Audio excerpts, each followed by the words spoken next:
ನಮಸ್ಕಾರ ಕರ್ನಾಟಕದ ಎಲ್ಲ ವಿದ್ಯಾರ್ಥಿಗಳಿಗೆ. ನಾನು ನಿಮ್ಮ ಪ್ರೀತಿಯ ಎಚ್.ಎಂ. ರಾಠೋಡ. ಎಲ್ಲರಿಗೂ ನಮಸ್ಕಾರ. ಮೊದಲನೇದಾಗಿ ಕಿಟ್ಟಿ ಕಂಪ್ಯೂಟರ್ ಸಿದ್ಧಾಂತಕ್ಕೆ ಎಲ್ಲರಿಗೂ ಸ್ವಾಗತ. ಸೊ ಮೊನ್ನೆ ನಡೆದಂಥ ಈ ಮೋಟಾರ್ ವೆಹಿಕಲ್ ಇನ್ಸ್ಪೆಕ್ಟರ್ ಎಕ್ಸಾಮ್ ಸಂಬಂಧಪಟ್ಟಂತೆ ಕ್ವಶನ್ ಪೇಪರ್ ಇದು ಸಾಲ್ವ್ ಮಾಡೋಣ. ಸೊ ಈ ಒಂದು ಎಕ್ಸಾಮಿಗೆ ಸಂಬಂಧಪಟ್ಟಂತೆ ಮುಂದೇನೋ ನೀವು KPSC ಓದ್ತಾ ಇದ್ದೀರಲ್ವಾ, ಈ ಎಕ್ಸಾಂಪಲ್ ಆಗಿ ಈಗ ನಮ್ಮ ಈ ಅಬ್ಕಾರಿ ಸಬ್ ಇನ್ಸ್ಪೆಕ್ಟರ್ ಮತ್ತು ಅಬ್ಕಾರಿ ಗಾರ್ಡ್ ಓದೋರು, ಯಾಕಂದ್ರೆ ಈಗ ನೋಟಿಫಿಕೇಶನ್ ಇದೆ, ಹೌದು ಏನಾದರೂ ಓದಿದ್ರೆ ಈ ಕ್ವಶನ್ ಪೇಪರ್ ಪ್ಯಾಟರ್ನ್ ಆಧಾರ ಮ್ಯಾಗ ಸ್ಟಡಿ ಸ್ಟಾರ್ಟ್ ಮಾಡಿ. ಸೊ ದಯವಿಟ್ಟು ಈ ಕ್ವಶನ್ ಪೇಪರ್ ಏನು ಮಾಡಿರಿ, ಆಧಾರ ಇಟ್ಕೋರಿ, ಸ್ಟಾರ್ಟ್ ಮಾಡಿ. ಯಾಕಂದ್ರೆ ಇನ್ನೊಂದು 2-3 ಮಂತಲ್ಲಿ ನೋಟಿಫಿಕೇಶನ್ ಆದರೆ ನಿಮಗೆ ತುಂಬ ಅನುಕೂಲ ಆಗುತ್ತೆ. ಓಕೆ, ಹಾಗಾದರೆ ಮೊದಲನೇ ಕ್ವಶನ್ಸ್ ಆಗಿ ನೋಡೋಣ. ಸೊ ಮೊದಲನೇ ಕ್ವಶನ್ಸ್ ಅಂದರೆ ಇಲ್ಲಿ ಏನಪ್ಪ ಅಂತಂದ್ರೆ, ಮೊದಲನೇ ಕ್ವಶನ್ಸ್ ಏನಪ್ಪ ಅಂದ್ರೆ, ಈ ಒಂದು ಮೊದಲನೇ ಕ್ವಶನ್ ಸಂಬಂಧಪಟ್ಟಂತೆ ನಾವು ನೋಡಬೇಕಾದ್ರೆ, ಈ ಮೊದಲನೇ ಕ್ವಶನ್ ಸಂಬಂಧಪಟ್ಟಂತೆ ಏನಪ್ಪಾ ಅಂತಂದ್ರೆ, ಮೊದಲನೇ ಕ್ವಶನ್ ಸಂಬಂಧಪಟ್ಟಂತೆ ನೋಡಬೇಕಾದ್ರೆ ಭಾರತ ಸಂವಿಧಾನ ವಿಷಯ ಸಂಬಂಧಪಟ್ಟಂತೆ ಮತ್ತು ಎರವಲು ಪಡೆದ ನೋಡಿ, ಸಂವಿಧಾನ ಒಂದಿಷ್ಟು ಬರೆಯೋದು ಕೇಳಿದಾರಲ್ವಾ, ಎಷ್ಟು ವಿಷಯಗಳು ಇದಾವೆ. ಭಾರತ ದೇಶದ ಸಂವಿಧಾನವನ್ನು ರಚನೆ ಮಾಡುವ ಸಂದರ್ಭದಲ್ಲಿ ಯಾವ ಯಾವ ದೇಶದಿಂದ ಯಾವ್ಯಾವ ವಿಷಯಗಳನ್ನು ನಾವು ಅಳವಡಿಸಿಕೊಂಡಿದ್ದೀವಿ ಆಧಾರದ ಮ್ಯಾಗ ಎಲ್ಲ ಒಂದು ಕಡೆ ಲಿಸ್ಟ್ ಮಾಡ್ಕೊಳ್ಳಿ. ಎಲ್ಲ ಎಕ್ಸಾಮ್ಗೆ ಪಕ್ಕ ಕ್ವಶನ್ಸ್ಗಳು ಬರ್ತಾವೆ. ಹಾಗಾಗಿ ಇಲ್ಲಿ ಏನಪ್ಪ ಅಂತಂದ್ರೆ, ಭಾರತ ಸಂವಿಧಾನದಲ್ಲಿ ಮೂಲಭೂತ ಹಕ್ಕುಗಳು ಯಾವ ದೇಶದಿಂದ ಎರವಲಾಗಿ ಪಡೆದುಕೊಂಡಿವಿ? ಅಮೆರಿಕ ದೇಶದಿಂದ. ಹಾಗಾದ್ರೆ 1, 2 ಎಲ್ಲಿದೆ? ಸೊ ಇದು ಇದೆ, ಇದು ಇದೆ, ಇದು ಇದೆ. ಹಾಗಾದ್ರೆ 4th ಆಗಲ್ಲ, 4th ತೆಗೆದ್ಬಿಟ್ರಿ. ಅದೇ ತರಗಿ ಸಂಸದೀಯ ಸರ್ಕಾರ ಅಂತ ಇದೆಯಲ್ಲ, ಸಂಸದೀಯ ಸರ್ಕಾರದ ವ್ಯವಸ್ಥೆ ಇದೆ ಸಿಸ್ಟಮ್. ಸೊ ಇದು ಬ್ರಿಟನ್ ಸಂವಿಧಾನದಿಂದ. ಹಾಗಾದ್ರೆ B1 ಎಲ್ಲಿದೆ ನೋಡಿ, B1 ಇದೆ. ಹಾಗಾದ್ರೆ ಫಸ್ಟ್ ಆಪ್ಷನ್ಸ್ ಕೂಡ ಹೋಯ್ತು. ಇಲ್ಲಿ ಉಳಿದಿದ್ದು 2 and 3 ಎಷ್ಟು ಉಳಿದಿದೆ.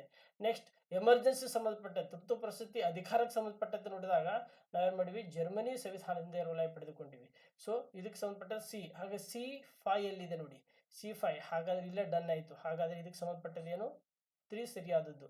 ಆಮೇಲೆ D is 3. ಸೊ ಐರ್ಲೆಂಡ್ ದೇಶದಿಂದ. ಸೊ ನಾವು ರಾಜ್ಯ ನಿರ್ದೇಶಕ ತತ್ವಗಳು ಅಳವಡಿಸಿಕೊಳ್ಳಲಾಯಿತು. ಹೀಗೆ ಮೂಲಭೂತ ಹಕ್ಕುಗಳು ಯಾವ ದೇಶದಿಂದ ತಗೊಂಡಿವಿ, ಪೌರತ್ವ ಯಾವ ದೇಶದಿಂದ ಅಳವಡಿಸಿಕೊಂಡಿದ್ದೀವಿ, ಒಕ್ಕೂಟ ವ್ಯವಸ್ಥೆ ಯಾವ ದೇಶದಿಂದ ಎರವಲಾಗಿ ಪಡೆದುಕೊಂಡಿದ್ದೀವಿ, ಆಮೇಲೆ ಸಂಸದೀಯ ಸರ್ಕಾರ ಮತ್ತು ಎಮರ್ಜೆನ್ಸಿಯ ತಿದ್ದುಪಡಿ, ಇವೆಲ್ಲ ವಿಷಯಗಳು ಯಾವ ಯಾವ ದೇಶದಿಂದ ಎರವಲಾಗಿ ಪಡೆದುಕೊಂಡಿದ್ದೀವಿ, ಅವೆಲ್ಲ ಒಂದು ವಿಷಯಗಳನ್ನು ಲಿಸ್ಟ್ ಮಾಡಿ ಓದ್ಕೊಂಡ್ಬಿಟ್ರೆ ಯಾವುದೇ ಒಂದು ಎಕ್ಸಾಮ್ ಕೇಳಿರಿ ಪಕ್ಕ ಒಂದು ಕ್ವಶನ್ಸ್ ಕೇಳ್ತಾರೆ. ಹಾಗಾಗಿ ಇಲ್ಲಿ ಒಂದಿಶಿ ಬರೀರಿ ಅಂತ ಕೇಳಿದಾರಲ್ವಾ, ಈ ಕ್ವಶನ್ಸ್ಗೆ ಸರಿಯಾದ ಆನ್ಸರ್ ಯಾವಪ್ಪ ಅಂದ್ರೆ 3.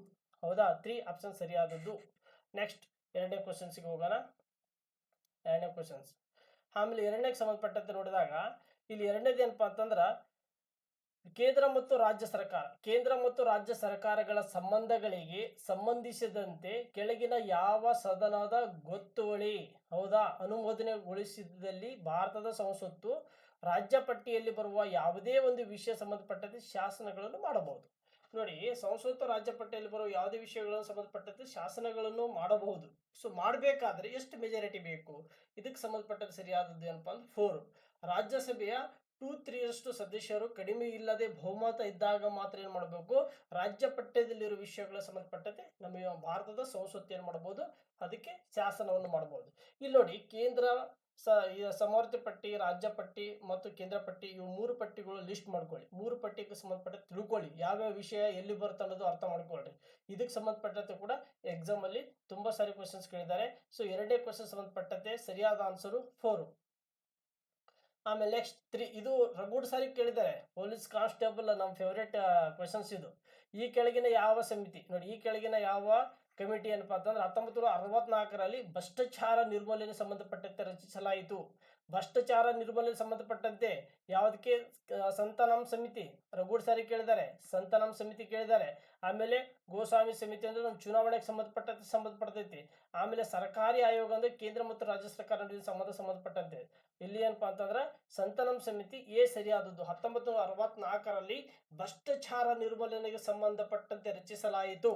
ಹೌದಾ, ಹಾಗಾಗಿ ಇದಕ್ಕೆ ಏನಪ್ಪಾ ಅಂತಾರೆ ಕ್ವಶನ್ಸ್ 3ಕ್ಕೆ ಸಂಬಂಧಪಟ್ಟಂತೆ ಎ. ಸೊ 1 ಸರಿಯಾದ ಸಂತಾನಂ ಸಮಿತಿ. ನೆಕ್ಸ್ಟ್ ಕ್ವಶನ್ಸ್ ಹೋಗೋಣ. ನೋಡಿ, ಇಲ್ಲಿ ಏನಪ್ಪಾ ಅಂದ್ರೆ ಪಕ್ಷಾಂತರ ನಿಷೇಧ ಕಾಯ್ದೆ. ಸೊ ಇಲ್ಲಿ ನೇರವಾಗಿ ಒಂದ್ಸರಿ ಇಂಗ್ಲೀಷಲ್ಲಿ ಕ್ವಶನ್ಸ್ ಕೇಳಿದ್ದಾನೆ, ಹಾಗಾಗಿ ಇಂಗ್ಲೀಷ್ ಕೂಡ ಗೊತ್ತಿರಬೇಕು, ಕನ್ನಡ ಕೂಡ ಗೊತ್ತಿರಬೇಕು. ಹೌದಾ, ಆಂಟಿ ಡಿಫೆಕ್ಷನ್ ಲಾ ಏನಿದೆ ಅದು ಕ್ವಶನ್ಸ್ ಕೇಳಿದ್ದಾರೆ. ಹಾಗೆ ಪಕ್ಷಾಂತರ ನಿಷೇಧ ಕಾಯ್ದೆ ಈ ತಿದ್ದುಪಡಿಗೆ ಸಂಬಂಧಪಟ್ಟಿದೆ. ನೋಡಿ, ತಿದ್ದುಪಡಿ ಪ್ರಾರಂಭವಾಗಿದ್ದು 1951ರಿಂದ ಇಲ್ಲಿದ್ದು ನಮ್ಮ ಇಂಡಿಯನ್ ಕಾನ್ಸ್ಟಿಟ್ಯೂಷನ್ ಜಾರಿ ಬಂತ ಇಲ್ಲಿದ್ದು ಇಲ್ಲಿವರೆಗೂ 2024 ಆಯ್ತಲ್ರಿ, 25ರಲ್ಲಿ ಸುಮಾರು 106 ತಿದ್ದುಪಡಿಗಳಾಗಿದ್ದಾವೆ. 106 ತಿದ್ದುಪಡಿಗಳಲ್ಲಿ ಎಷ್ಟ್ಲೀಸ್ಟ್ ನಿಮಗೆ ಒಂದು 50 ತಿದ್ದುಪಡಿ ಆದರೆ ಏನಾದರೂ ಗೊತ್ತಿದ್ದರೆ, ಯಾವ ವಿಷಯ ಯಾವಾಗ ಮಾಡಿದ್ರು, ಯಾಕೆ ಮಾಡಿದ್ರು, ಯಾವ ಒಂದು ವಿಷಯ ಒಂದು ಸೇರ್ಪಡೆ ಮಾಡೋಕ್ಕೆ ಮಾಡಿದಂಥ ಒಂದು ತಿದ್ದುಪಡಿಗಳು ನಿಮಗೆ ಗೊತ್ತಿದ್ರೆ, ಯಾವುದೇ ಎಕ್ಸಾಮ್ ಬರೆದ್ರೂ ಕೂಡ 100% ನೀವೇನು ಮಾಡ್ಬೋದು, ಆನ್ಸರ್ ಮಾಡ್ಬೋದು. ಹಾಗಾಗಿ ಇಲ್ಲಿ ಪಕ್ಷಾಂತರ ನಿಷೇಧ ಕೂಡ ಕೇಳಿದ್ದಾರೆ. ಮುಂದೆ ಕೂಡ ಇನ್ನೊಂದು ತಿದ್ದುಪಡಿ ವಿಷಯ ಬಗ್ಗೆ ಕೇಳಿದ್ದಾರೆ, ಅಲ್ಲಿ ಕೂಡ ಮಾತಾಡ್ಬೋದು. ಈ ತಿದ್ದುಪಡಿ ವಿಷಯವನ್ನು ನಾವು ದಕ್ಷಿಣ ಆಫ್ರಿಕಾದಿಂದ ಎರವಲಾಗಿ ಪಡೆದುಕೊಂಡಿವಿ. 368ನೇ ವಿಧಿಯ ಆಧಾರದ ಮೇಲೆ ದಕ್ಷಿಣ ಆಫ್ರಿಕಾದಲ್ಲಿ ನಾವೇನು ಮಾಡಿದ್ವಿ, ಈ ವಿಷಯವನ್ನು ಅಳವಡಿಸಿಕೊಂಡಿದ್ದೀವಿ. ಭಾಗವಶ ಅನಮ್ಯ ಅಂತ ಕರಿತೀವಲ್ಲ, ಅಷ್ಟು ಸರಳವೂ ಅಲ್ಲ, ಅಷ್ಟು ಕಠಿಣವಾದವೂ ಅಲ್ಲ ನಮ್ಮ ಸಂವಿಧಾನ ತಿದ್ದುಪಡಿ ಮಾಡಬೇಕಾದ್ರೆ. ಸೊ ಈ ಪಕ್ಷಾಂತರ ನಿಷೇಧ ಕಾಯ್ದೆಯು ಯಾವುದಂದ್ರೆ 1985ರಲ್ಲಿ, ಯಾರೇ 1985ರಲ್ಲಿ ಏನಾಗತ್ತಂದ್ರೆ ರಾಜೀವ್ ಗಾಂಧಿ ಪ್ರೈಮ್ ಮಿನಿಸ್ಟರ್ ಇದ್ದ ಸಂದರ್ಭದಲ್ಲಿ ಪಕ್ಷಾಂತರ ನಿಷೇಧ ಕಾಯ್ದೆ 52ನೇ ತಿದ್ದುಪಡಿ ಮಾಡಿ ಈ ಒಂದು ತಿದ್ದುಪಡಿ ಮಾಡಲಾಯಿತು ಅಂತ ಹೇಳ್ತೀವಿ. ಪಕ್ಷಾಂತರ ನಿಷೇಧ ಕಾಯ್ದೆ ಇದಕ್ಕೆ ಸರಿಯಾದದ್ದು ಆನ್ಸರ್ ಯಾವತ್ತಪ್ಪ ಅಂತಂದ್ರೆ ಎ ಸರಿಯಾದದ್ದು ಗೊತ್ತಿರಲಿ. 42ನೇ ತಿದ್ದುಪಡಿಯಲ್ಲಿ ಮಿನಿ ಸಂವಿಧಾನ ಅಂತ ಕರಿತೀವಿ ನಾವು. ಸಣ್ಣ ಸಂವಿಧಾನ, ಚಿಕ್ಕ ಇದು ನಮ್ಮ ತಿದ್ದುಪಡಿ. ಹಾಗೆ 42ನೇ ತಿದ್ದುಪಡಿ 1976ರಲ್ಲಿ ಹಲವಾರು ವಿಷಯಗಳನ್ನು ಅಳಿಸಿಕೊಂಡಿವಿ. ಒಂದಲ್ಲ ಎರಡಲ್ಲ, ರಗೂಡ್ ವಿಷಯಗಳದವೆಲ್ಲ ತಿಳ್ಕೊಳ್ಳಿ. ಆಮೇಲೆ ಇದು ಪಂಚಾಯತಿಗೆ ಸಂಬಂಧಪಟ್ಟಂತೆ, ಇದು ನಗರಾಭಿವೃದ್ಧಿ ಸಂಬಂಧಪಟ್ಟಂತೆ. ಇವೆಲ್ಲ 4 ಏನದಾವಲ್ಲ, ಈ 4 ತಿದ್ದುಪಡಿಗಳು ಎಲ್ಲ ಎಕ್ಸಾಮಿಗೆ ರಿಪೀಟೆಡ್ ಆಗಿದ್ದಾವೆ. ಸೊ ನಿಮಗೆ KPSC, KE, ನಮ್ಮ ಕರ್ನಾಟಕ ಎಜುಕೇಷನ್ ಅಥಾರಿಟಿದಾಯಿತು ಮತ್ತು ಪೊಲೀಸ್ ಇಲಾಖೆ ಸಂಬಂಧಪಟ್ಟಂತೆ ಎಲ್ಲ ಎಕ್ಸಾಮಿಗೆ ಇವು ಕ್ವಶನ್ಸ್ಗಳು ಆಪ್ಷನ್ಸ್ ರಿಪೀಟೆಡ್ ಆಗಿದ್ದಾವೆ. ಹಾಗಾಗಿ ನಿಮಗೆ ತುಂಬ ಇಂಪಾರ್ಟೆಂಟ್ ಆದದ್ದು. So okay, next question number 5. Question number 5 ಇಲ್ಲಿ ಏನಪ್ಪ ಅಂದ್ರೆ ಮುನ್ನೆಚ್ಚರಿಕೆ ಏನು ಭಾಳ ಇಂಪಾರ್ಟೆಂಟ್ ಇಲ್ಲಿ.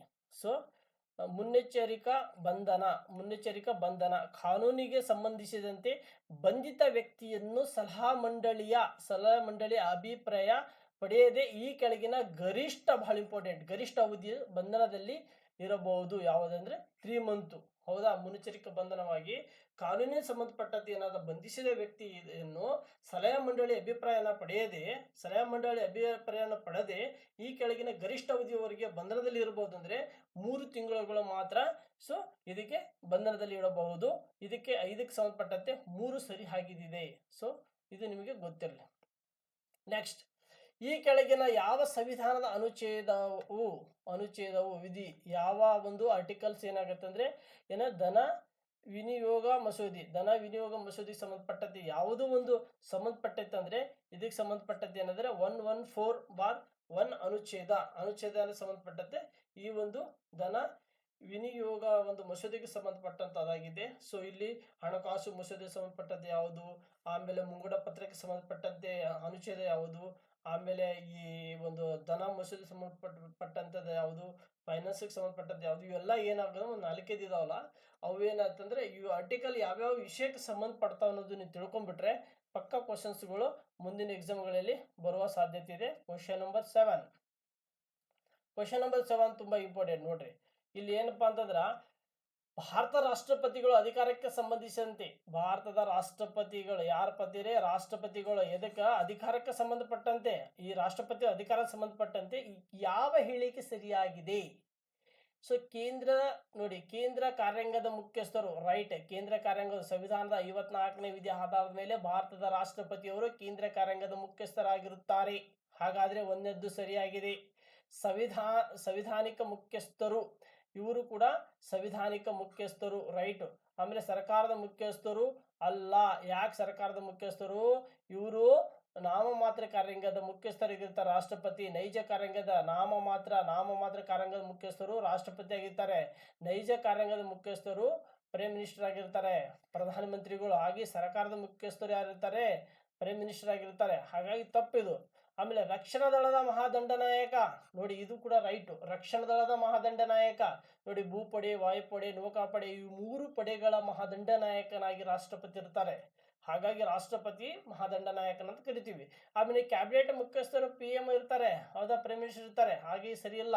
ಇಲ್ಲಿ ಏನು ಕೇಳಾರೆ, ಈ ಹೇಳಿಕೆ ನೀಡಲಾಗಿರುವ ಸಂಕೇತ ಆಧರಿಸಿ ಸರಿಯಾದ ಉತ್ತರಗಳನ್ನು ಆಯ್ಕೆ ಮಾಡಿರಿ. ಸರಿಯಾದ ಉತ್ತರಗಳನ್ನು ಆಯ್ಕೆ ಮಾಡಿರಿ ಅಂತ ಕೊಟ್ಟಿದ್ದಾನ ಅವನು. ಸರಿಯಾದ ಉತ್ತರಗಳನ್ನು ಆಯ್ಕೆ ಮಾಡಿರಿ ಅಂತಂದ್ರೆ ಯಾವ ಸರಿ ಇದೆ ರೀ? ಎ ಸರಿ ಇದೆ, ಎಲ್ಲರಲ್ಲಿ ಎ ಇದೆ, ಇಲ್ಲಿ ಬಿ ಇದೆ, ಇದು ಹೋಯ್ತು. ಆಮೇಲೆ ಎ ಇದೆ. ಹಾಗಾದ್ರೆ ಬಿ ನೋಡೋಣ. ಬಿ ಯಾವುದು? ಬಿ ಇದೆ. ಸೊ ಇಲ್ಲಿ ಬಿ ಇದೆ, ಇಲ್ಲಿ ಬಿ, ಇಲ್ಲಿ 3 ಬರ್ತಾವ. ಆಮೇಲೆ ಸಿ ಇದೆ, ರಾಂಗ್ ಇದೆ, ಬರಲ್ಲ. ಆಮೇಲೆ ಡಿ, ಎ ಬಿ ಡಿ, ಇದು 3ನೇ, ಎ ಬಿ ಡಿ. ಸೊ ಇದು ಸರಿಯಾದದ್ದು. ಇದಕ್ಕೆ ಸಂಬಂಧಪಟ್ಟದ್ದೇನ್ರಿ?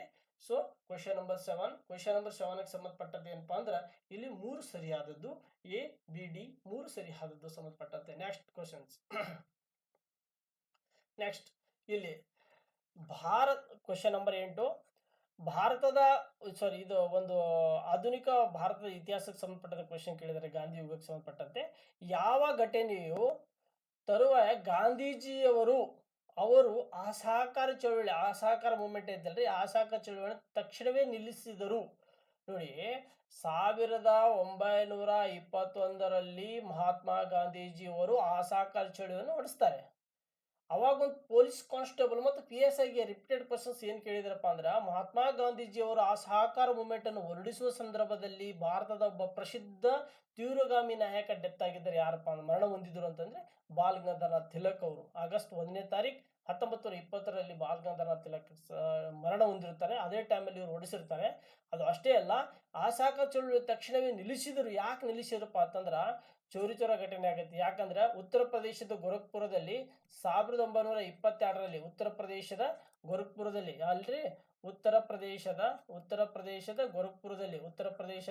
ಒಂದು ಗೋರಖ್ಪುರದಲ್ಲಿ ಏನಾಗುತ್ತೆ, 22 ಜನ ಪೊಲೀಸರು ಠಾಣೆ ನುಗ್ಗಿ ಇಷ್ಟು ಜನರನ್ನು ಒಂದು ಕೊಲೆ ಆಗಿರ್ತಾವ. ಆ ಒಂದು ಉದ್ದೇಶಗೋಸ್ಕರನೇ ಗಾಂಧೀಜಿಯವರ ಮನಸ್ಸು ನೊಂದು ಈ ಒಂದು ಚೌರ ಘಟನೆಯನ್ನು ಹಿಂತೆಗೆಯುತ್ತಾರೆ. ಹಾಗಾಗಿ ಈ 8ಕ್ಕೆ ಮಾತ್ರ ಸರಿಯಾದದ್ದು 2.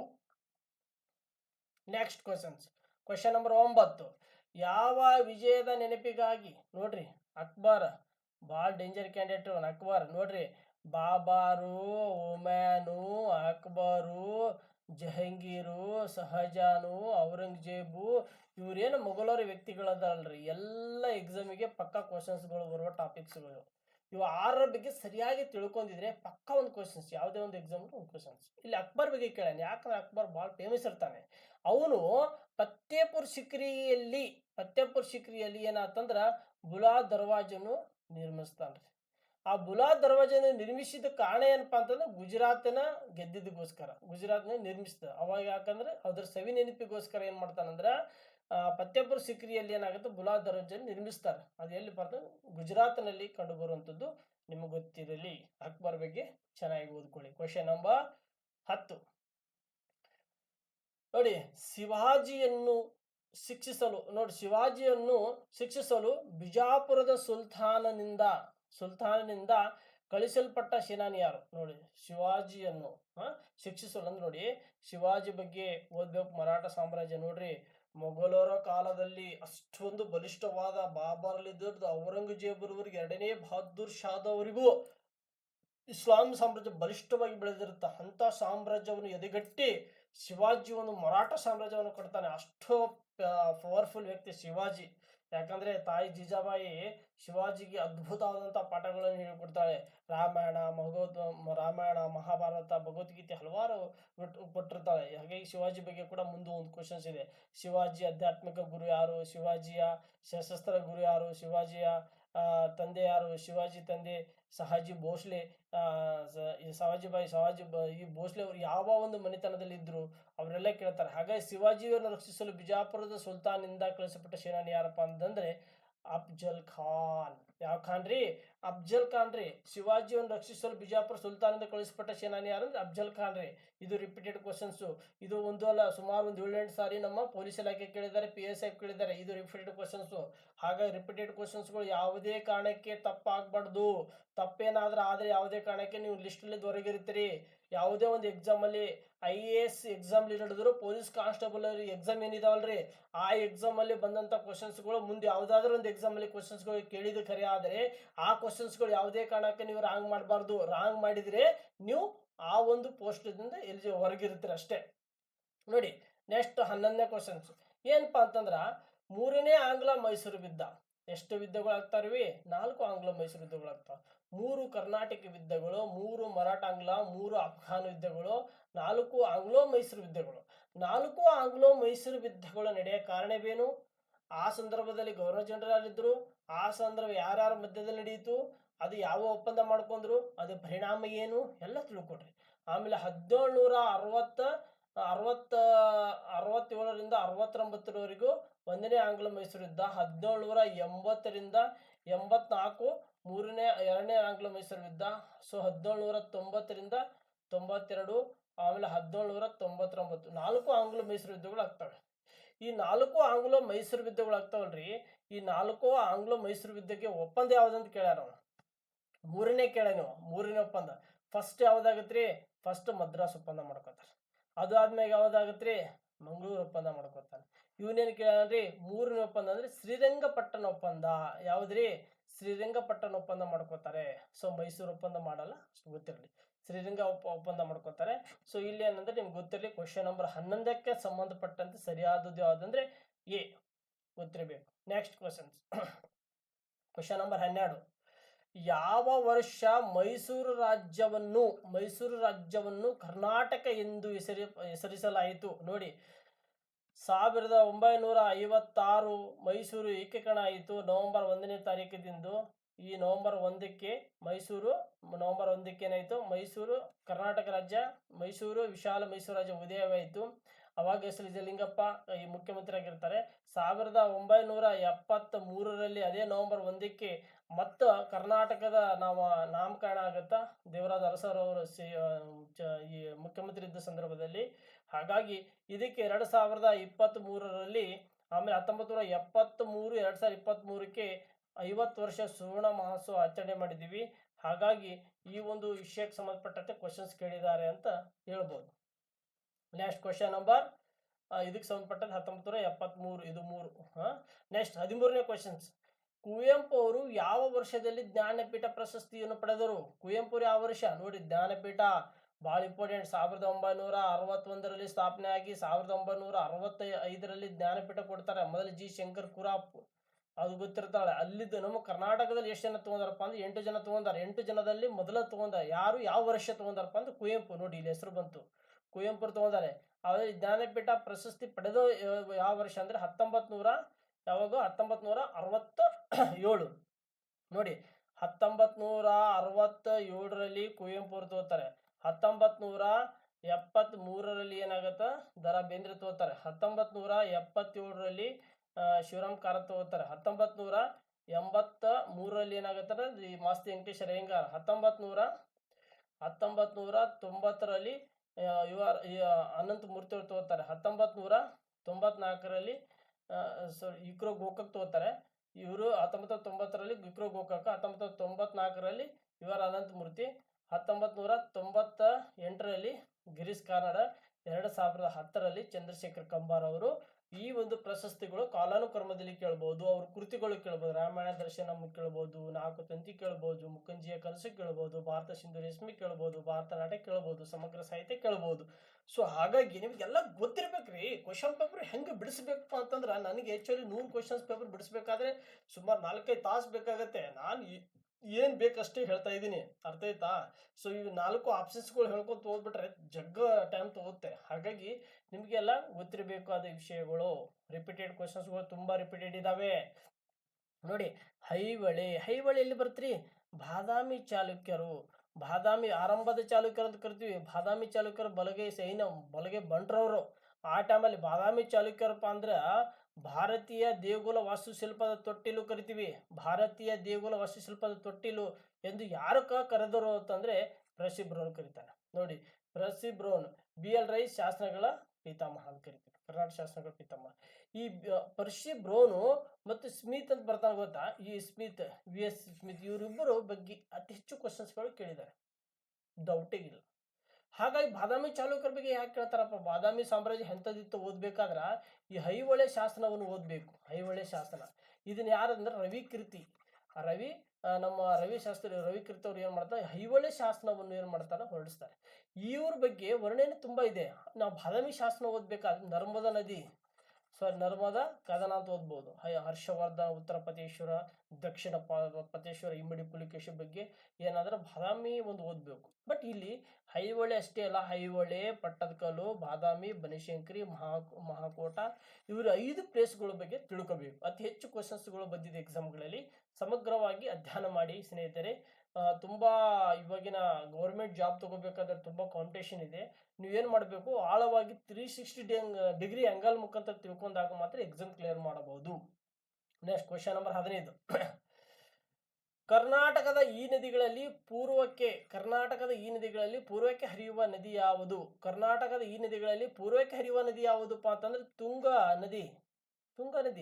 ನೋಡಿ, ಕರ್ನಾಟಕ ರಿವರ್ ಸಿಸ್ಟಮ್ 2 ಭಾಗವಿದೆ, ಅರ್ಥ ಆಯ್ತಾ? ಸೊ 2 ಭಾಗನಾಗಿ ಮಾಡ್ತೀವಿ. ಕರ್ನಾಟಕ ರಿವರ್ ಸಿಸ್ಟಮ್ ಹಿಸ್ಟ್ರಿ 2 ಭಾಗನಾಗಿ ಮಾಡ್ತೀವಿ. ಇಲ್ಲಿ ಪಶ್ಚಿಮಮುಖ ಹರಿಯುವ ನದಿಗಳು, ಇದು ಪೂರ್ವಮುಖ ಹರಿಯುವ ನದಿಗಳು. ಇಲ್ಲಿ ಪಶ್ಚಿಮಮುಖ ಒಂದ್ ಕಡೆ ಲಿಸ್ಟ್ ಮಾಡ್ಕೊಳ್ಳಿ, ಪೂರ್ವಮುಖ ಒಂದ್ ಕಡೆ ಲಿಸ್ಟ್ ಮಾಡ್ಕೊಳ್ಳಿ. ಆ ಲಿಸ್ಟ್ಗಳು ಓದ್ಕೊಂಡ್ಬಿಟ್ರೆ ಸಾಕು, ಕ್ವಶನ್ಸ್ ಆನ್ಸರ್ ಮಾಡ್ಬೋದ್ರಿ.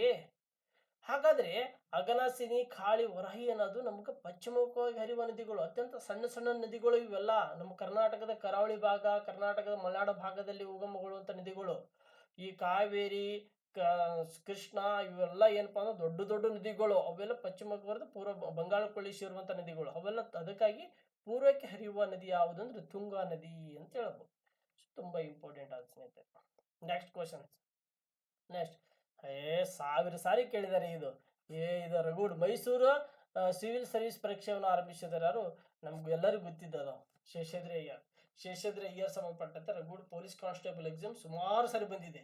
ಇಲ್ಲಿ ಓದ್ಕೋಬೇಕು ಸ್ನೇಹಿತರೆ. ಮೈಸೂರು ಒಡೆಯರು ಅಂತ ಬಂದಾಗ ಮೈಸೂರು ಒಡೆಯರು, ದಿವಾನರು, ಕಮಿಷನರು ಇವ್ರ 3 ಬಗ್ಗೆ ಸಂಪೂರ್ಣವಾಗಿ ಅಧ್ಯಯನ ಮಾಡಿ. ಯಾಕಂದ್ರೆ ಮೈಸೂರು ಸಂಸ್ಥಾನ ಒಂದು ಬಲಿಷ್ಠವಾದ ಸಂಸ್ಥಾನ ಆದ್ರಿಂದ ಮೈಸೂರು ಸಂಸ್ಥಾನ ಬಗ್ಗೆ ಎಲ್ಲಾದ್ರೂ ಒಂದು ಕ್ವಶನ್ಸ್ ಬಂದೇ ಬರುತ್ತೆ, ಅರ್ಥ ಆಯ್ತಾ? ಯಾವುದಾದ್ರೂ ಮೂಲೆಯಲ್ಲಿ ಒಂದು ಕ್ವಶನ್ಸ್ ಕೇಳ್ತಾರೆ. ಹಾಗಾಗಿ ನಮ್ಮ ಮೈಸೂರು ಬಗ್ಗೆ ಸಂಪೂರ್ಣವಾಗಿ ತಿಳ್ಕೋಬೇಕು. ಆ ಸಂದರ್ಭದಲ್ಲಿ ನೀವೇನು ಮಾಡಬೇಕು, ಸಂಪೂರ್ಣವಾಗಿ ಅಧ್ಯಯನ ಮಾಡಬೇಕು. ಓಕೆನಾ? ಸೊ ಇದು ನಿಮಗೆ ಗೊತ್ತಿರಲಿ. ಅದೇ ತರವಾಗಿ ನೀವು ನೋಡ್ಬೇಕಾದ್ರೆ ಏನಪ್ಪಾ ಅಂದ್ರೆ ಮೈಸೂರು ಸಿವಿಲ್ ಸರ್ವಿಸ್ ಪರೀಕ್ಷೆಯನ್ನು ಆರಂಭಿಸಿದ್ರು, ಆಯ್ತಾ? ಅದೇ ತರವಾಗಿ ನಿಮ್ಗೆ ಗೊತ್ತಿರ್ಬೇಕಾದ್ರ ಇಲ್ಲಿ ಏನಪ್ಪಾ ಅಂತಂದ್ರೆ ನೆಕ್ಸ್ಟ್ ಕ್ವಶನ್ ನಂಬರ್ 17 ಗೊತ್ತಿರಬೇಕು. ಕ್ವಶನ್ ನಂಬರ್ 17 ಏನಪ್ಪಾ ಅಂತಂದ್ರ ರಾಷ್ಟ್ರಕೂಟ ಸಾಮ್ರಾಜ್ಯವನ್ನು ಸಂದರ್ಶಿದ ರಾಷ್ಟ್ರಕೂಟ ಸಾಮ್ರಾಜ್ಯದಲ್ಲಿ ಸಂದರ್ಶಿದ ಅರಬ್ ಪ್ರವಾಸಿಗ. ನೋಡ್ರಿ, ಯಾವ ದೇಶದ ಅಂತ ಕೇಳ್ತಾನೆ, ಅರಬ್ ಪ್ರವಾಸಿಗ. ಇವ್ರು ಯಾರಂದ್ರೆ ಸುಲೇಮಾನ್ ಅಂತ ಕೇಳ್ತಾರೆ. ಸುಲೇಮಾನ್ ರಾಷ್ಟ್ರಕೂಟ ಸಾಮ್ರಾಜ್ಯದಲ್ಲಿ ಬರ್ತಾನೆ. ಅರಬ್ ಪ್ರವಾಸಿಗ ರಾಷ್ಟ್ರಕೂಟ ಸಾಮ್ರಾಜ್ಯದಲ್ಲಿ ಬರ್ತಾನೆ. ಹಲವಾರು ಒಂದು ವರ್ಣನೆ ಮಾಡುವಂತ ಒಂದು ಸಾಮ್ರಾಜ್ಯ ರಾಷ್ಟ್ರಕೂಟರು, ನಿಮ್ಗೆ ಗೊತ್ತಿರಬೇಕು.